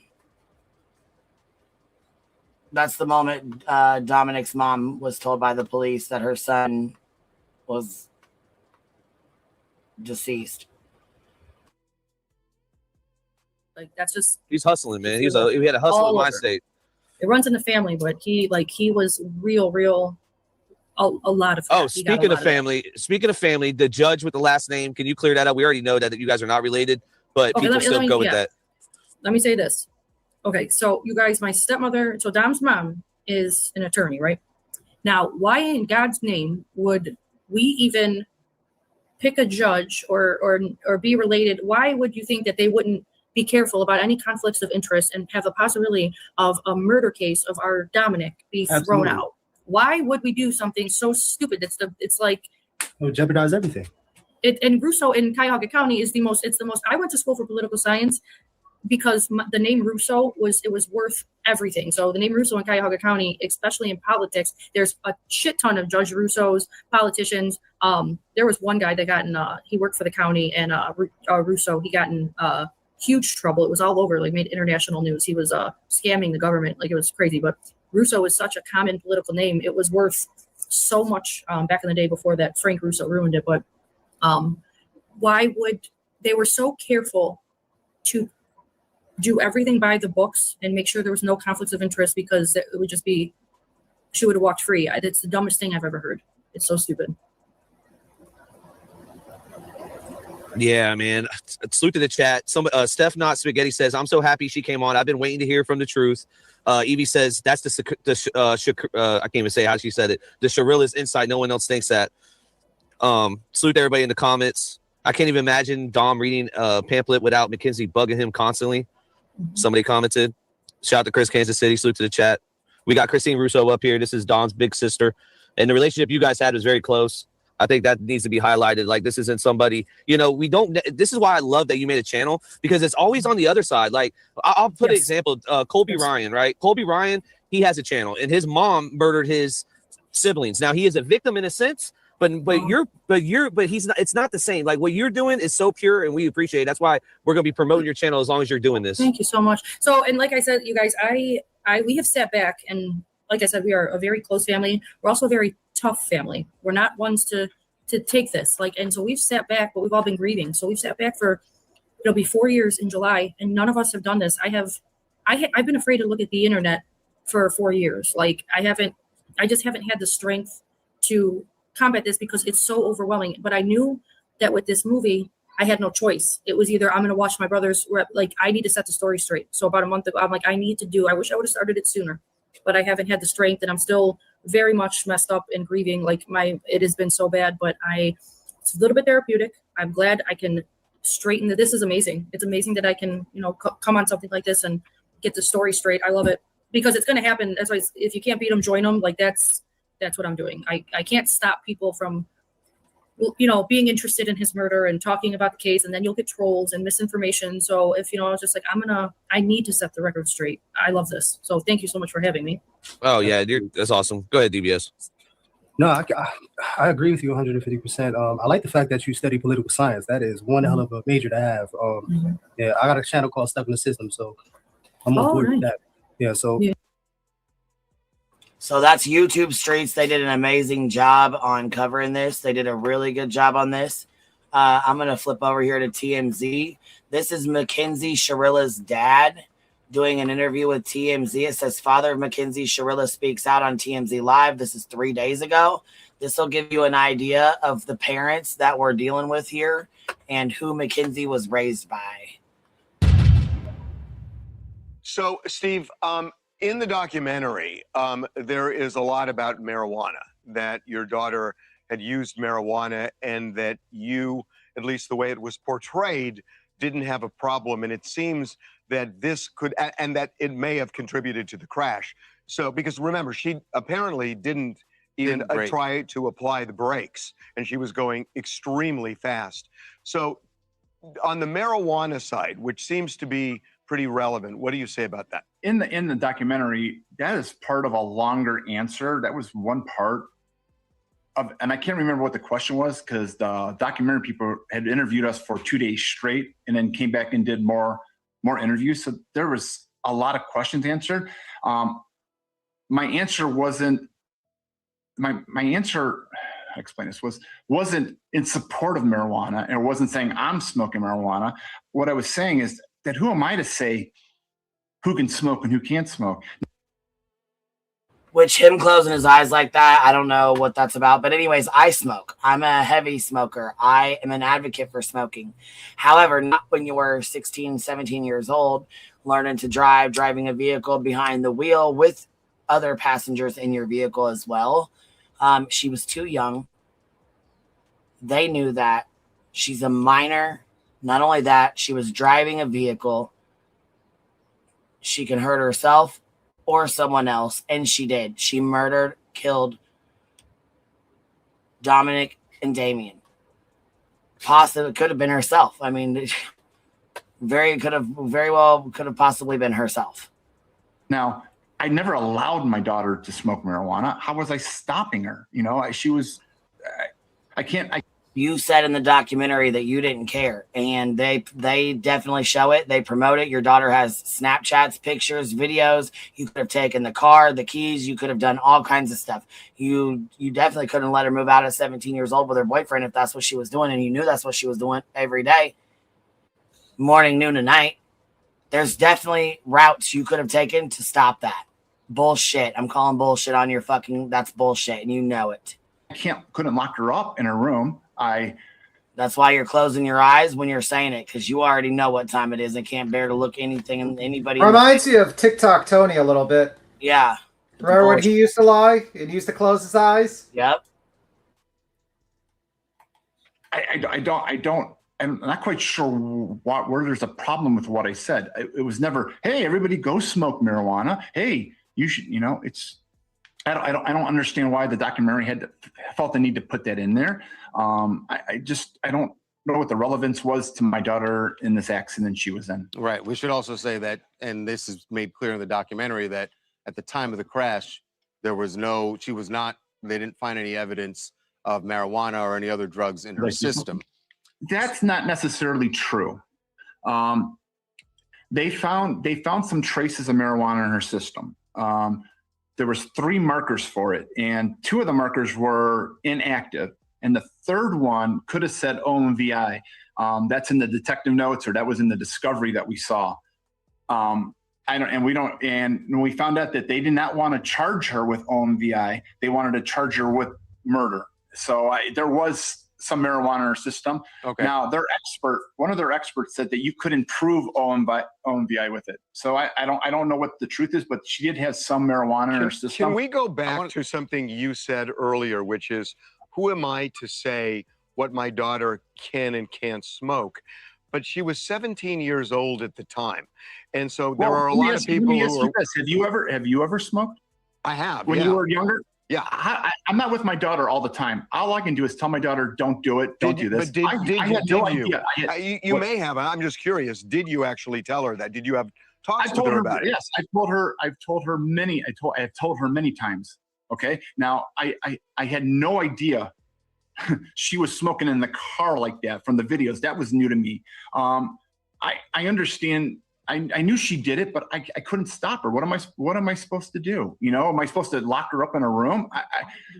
All I can do is teach her, don't do this. You're going to get in trouble, or this is going to happen, or something. You know, that's all I can do. I'm a dad. I'm curious, Steve. This case obviously got a lot of attention at the time. Her trial did, and I'm sure you were speaking out in her defense at that point. What changed? I'm curious what the school said to you. What they saw specifically in the documentary. The school said that the diocese, my understanding is it came from the diocese. They got inundated with some phone calls from concerned parents, and so they decided to put me on administrative paid leave until they did an investigation. And that's what I've been told. Supposedly they're doing an investigation, and that's all I know. So that's what I was told, and blah, blah, blah. Now the internet has gone absolutely crazy about stuff, and that's You know, and now you guys are calling. So and I get your point too, that you cannot stop a 17-year-old who wants to get marijuana from smoking it. But the one thing you could do, and maybe I'm not reading this right, so you tell me, is make it so she can't drive a car. Take the keys away. Don't allow her to drive. What about that? Mind you, I had no idea she was driving and smoking. Now, I got a daughter who's 17, almost going to be 18. If I'd have known, I would have had issue with it. I would have had huge issues with it, but I didn't know. I mean, I didn't know. I mean, I don't know what else to tell you. So I'm curious, you know, when the school says that they're going an investigation, I would imagine, I would hope that they're going to speak to you at some point. Is this about your parenting, or is this about your defending your daughter? I have no idea. They have not spoke to me. I've called the diocese asking for. I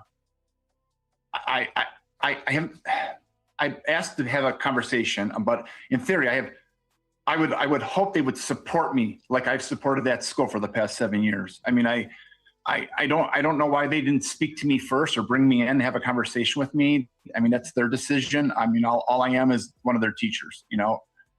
I have no idea. You have to talk to the diocese for that kind of answer. So this is clearly not just the events and the prosecution of your daughter, but the documentary itself. It just must have turned your life upside down. I think it's more what I said about the marijuana. I think that's where it's going. I've seen a lot online that I'm saying they're going, okay, it's okay to smoke marijuana. You can go smoke marijuana, and I smoke marijuana. If the diocese wants to test me every day, they can test me and I won't have any marijuana in my system. I can promise you that. Do you think that there was, when you watched back the documentary, you said that you sat for 2 days with the producers. Yes. I'm sure there was a lot that was said. How do you feel about did you watch the final product? Was it a fair depiction of what you said? I did. Well, I did say what I said, but I think a lot of stuff is taken out of context, and we had a lot to say about what we think Mackenzie's innocence is in this, and that made me sound. There's more to it than just the 4, 5, 6 sound bites they had of us. You know, unfortunately, we had no editing, or we didn't have any of the control of the editing. They did what they saw fit. This is their product. They were very upfront with us when they spoke to us. And am I completely happy with how it came out? There's some things I like, and there's some things I don't like. You know, I mean, and we've gotten a lot of support for her and her innocence in this. Well, just real quickly, this is hard to do quickly, but when you say her innocence, explain that, because to most people, she was behind the wheel and there was no braking. Well, yeah, she was. There is zero evidence of intent and prior calculation in this case. There's no evidence, and the only evidence the prosecution actually has is 4.74 seconds of black box information. Your car has a black box like the airplanes, but it doesn't record the cabin sound, all that. It's mechanical, and it is a non-linear recording. And what happened, or what our car expert said happened, was that the car was, I can't explain the speed. First of all, I have no idea. Nobody is ever going to know what happened in that car. It's not that the car was going fast. It's not that the car crashed. It's why. There's no explanation of why. And the prosecution, even in this documentary, says, look, I turned over every rock. I looked at everything and I couldn't find anything. So it's murder. So she did it on purpose. This prosecutor, in my opinion, is lazy. It's like the wife dies and they instantly think it's the husband. So there's so much in this case, and there's so much omittance of evidence, and this guy is full of shit. Legally changing evidence. There is some. You're not suggesting. This is Mackenzie Shirilla's father. Oh, he's full of shit. And after this, I'm going to shut it down. We will be going to Rumble to watch the Netflix documentary, The Crash. I will be dropping the link in the chat. You're welcome to hit that link and come over to Rumble and watch with us if you would like to. If not, that's perfectly fine. I will put it on my community tab and I will put it on Twitter for right now. And then once it's done, I will delete it and we will continue to talk about this. But it is an opportunity for anybody that has not seen it or wants to see it to come and watch it. Yeah, I just don't get how this guy's sitting here. And he first says, "Oh, the black box. It's not clear. The black box. It's not clear." But then he's asked, "Can you explain it?" He's like, "Oh, well, our expert." Well, you could pay an expert to do almost anything if you want. I could pay an expert to fucking say that the sky is fucking red if I paid him enough money. How much you think the expert was paid during the whole situation with the Elon Musk trial? He was paid $5,000 an hour. If you pay an expert enough, they'll say anything. So that doesn't prove anything. The black box showed that there was a certain amount of speed. It probably showed about a certain amount of pressure on the gas as well. Well, the car showed there was no mechanical failure. Mm-hmm. So. And, I mean, the problem is this guy doesn't want his daughter to take responsibility. Exactly. It's like that is the problem. You should have your daughter take responsibility, and that's the problem. She doesn't want to take responsibility. And now what is she doing? She thinks she's innocent. What's going to happen when she comes out of jail? You know what I mean? Mm-hmm. It's just so stupid, man. And this guy's sitting here and he's like, the prosecutor's lazy. She's lazy. How about you being lazy? You don't want to be a lazy parent. You want to sit there and give your child all these excuses. But the truth of the matter is your child killed someone and someone's got to have to pay the motherfucking piper. And guess who's going to have to pay? Your kid. Okay? Someone's going to have to pay. You decided to just be a lazy parent that decided to just let your daughter do whatever she wanted to get whatever she wanted. And now when someone's dead, oh well, you know what I mean? It's really fucking nasty that this person actually is sitting there and trying to give excuses for his fucking shitty fucking daughter's behavior.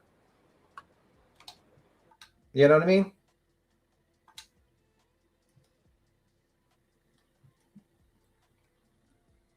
You know what I mean, Queen? Oh, yeah. I said, yeah, it's disgusting. I'm sorry. I thought I was unmuted. It is disgusting. And yeah, it's just, yeah. We'll finish this out and get started on the documentary. So people who don't have an idea what's going on, they can kind of get an idea of this. Because I'll tell you right now, the father lost his job after this. And there's a lot of people who they thought everybody was going to be on their side. They thought everybody was going to back up Mackenzie. No. Nope. The majority of us are standing with Dominic and Dameon and their families, as they should. I think there was something that, in my opinion, everybody should stand with them. Went wrong with the car. Are you? I mean, I don't know. It could have. It's possible. Because the black box I would think the black box would have shown that if there was a mechanical. No. I think what you're saying. Hold on. I think what you're saying is this sounds more like, at least in your head, vehicular manslaughter than it does murder. It is vehicular homicide, and it should have never left the juvenile court. Yeah, that car was coming down that street at a good clip, and I don't know if I'm assuming you have no idea what the road looks like, but the road has a little bend in it towards the end. The car hit a dip in the road that's giant and dangerous, and we've got all kind of video of this dip. And when I went through it at a good clip, my car went flying. There's bottom out marks in the cement. The city just fixed it this year, over the summer last year. They finally filled this giant hole in. Before the car hit the building, before the car crossed the road, the car thought it was flipping over. There was our car expert. Sorry, I'm just trying to get my thoughts straight while I'm saying this. Okay. Our car expert said like an idiot. The car thought it was flipping over. At about 5 or 6 seconds prior, there was the car system felt the car go to the right, yanked on the right, and this is about the time where that dip was. The car thought it was the car safety features thought the car was flipping over and deployed both side airbags. And our car expert, and this is 4 or 5 seconds prior to her crossing the road. He's fumbling because he's lying his ass off for his own fucking kid instead of her taking accountability and doing the right thing. In my opinion, he's lying his ass off for his kid, and this is fucking disgusting. Even before hitting the building. He sounds like a dumbass. He said that the black box turned on and started recording, which is nonlinear. So the prosecution has only 4.74 seconds of information from when the box turned on to the accident. They have no idea, absolutely no idea what that car was doing other than going fast, which is reckless, from when she turned on the road. So there's so much more to this than what the prosecution put forth. We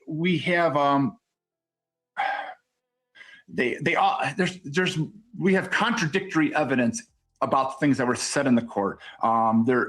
There's nothing that says prior content or prior calculation, and there's no intent. We you know what? We're out of time, but we hear your point. I mean, your point is that you need to show intent in order to prosecute somebody for murder, and you're saying that this feels to you like the most they could show is reckless, is vehicular manslaughter. And her not pressing the brake, is not intent. Now, again, nonlinear. We get it. I get it. So look, we are out of time. We really appreciate it. I know it's hard for you, but we appreciate you coming on. Well, he wants to sit here and argue fucking semantics. Your daughter murdered Dominic and Dameon. That's it. Stop making excuses for it. That's why your daughter killed those people, because she never took responsibility in her life and you kept on giving her excuses. You're a horrible parent. If you weren't such a horrible parent, maybe those two kids would be alive. You're just as responsible for those kids being killed. It's just, because you basically keep on babying this kid. Well, she's not a kid anymore. She's an adult now. But you keep on babying her. And this is why... Yeah, and it's absolutely ridiculous. Wait till we come back on here and listen to the fucking prison calls. And you guys are going to be fucking infuriated. Mm-hmm. If this pisses you off, just wait. This is just the tip of the iceberg. So let's go watch this documentary so you guys can see this. And that way we're all on the same page. And then once we move forward, you know what I mean? We'll be able to... Everybody will be on the same page. All right. So you're going on Rumble? Yep. I already got it set up, ready to go. The link's in the chat. All right, I'll be in the chat. Come on over. It's ready to go. Do you want to come up there? I'll drop the link with you or for you. I mean, I don't think you want me to pause that much. You know what I mean? You probably. Yeah, no, I'm just gonna let it play straight through. Yeah, so I'll probably just be in the chat and listen. to it. Sounds good, baby. I appreciate you. And then we'll come back on here later if you guys want to and go over this. Go over. Yeah, I'll watch it in the chat and then I'll get myself accustomed to it. Absolutely. I think it's very important. I think it's really, really important. And, Dominic's sister is begging anybody that can help to please help. Anybody that is willing to help, not fucking profit off her brother's case, not be a tragedy pimp, victim vulture piece of shit, because you will be called the fuck out. So don't try it. To genuinely fucking help. Mm-hmm. All right, let's go watch this documentary, y'all. Happy Saturday shenanigans. Make sure y'all hit the thumbs up on the way out. I appreciate you guys being here. Thank you guys for, stopping the BJ train for a few to do this today. I appreciate y'all. I'll see you. You guys that are here, I'll catch y'all on the flip side. Bye, B. Tim. Thank you guys for being here. And again, those of you guys that took time away from the drama and the bullshit, I appreciate you guys being here. I respect y'all. And absolutely, we're going to go over a lot of stuff tonight. So anyhow, I appreciate you guys. I'll catch y'all on the flip side. I'll meet you guys on Rumble. QB out. Here's the link.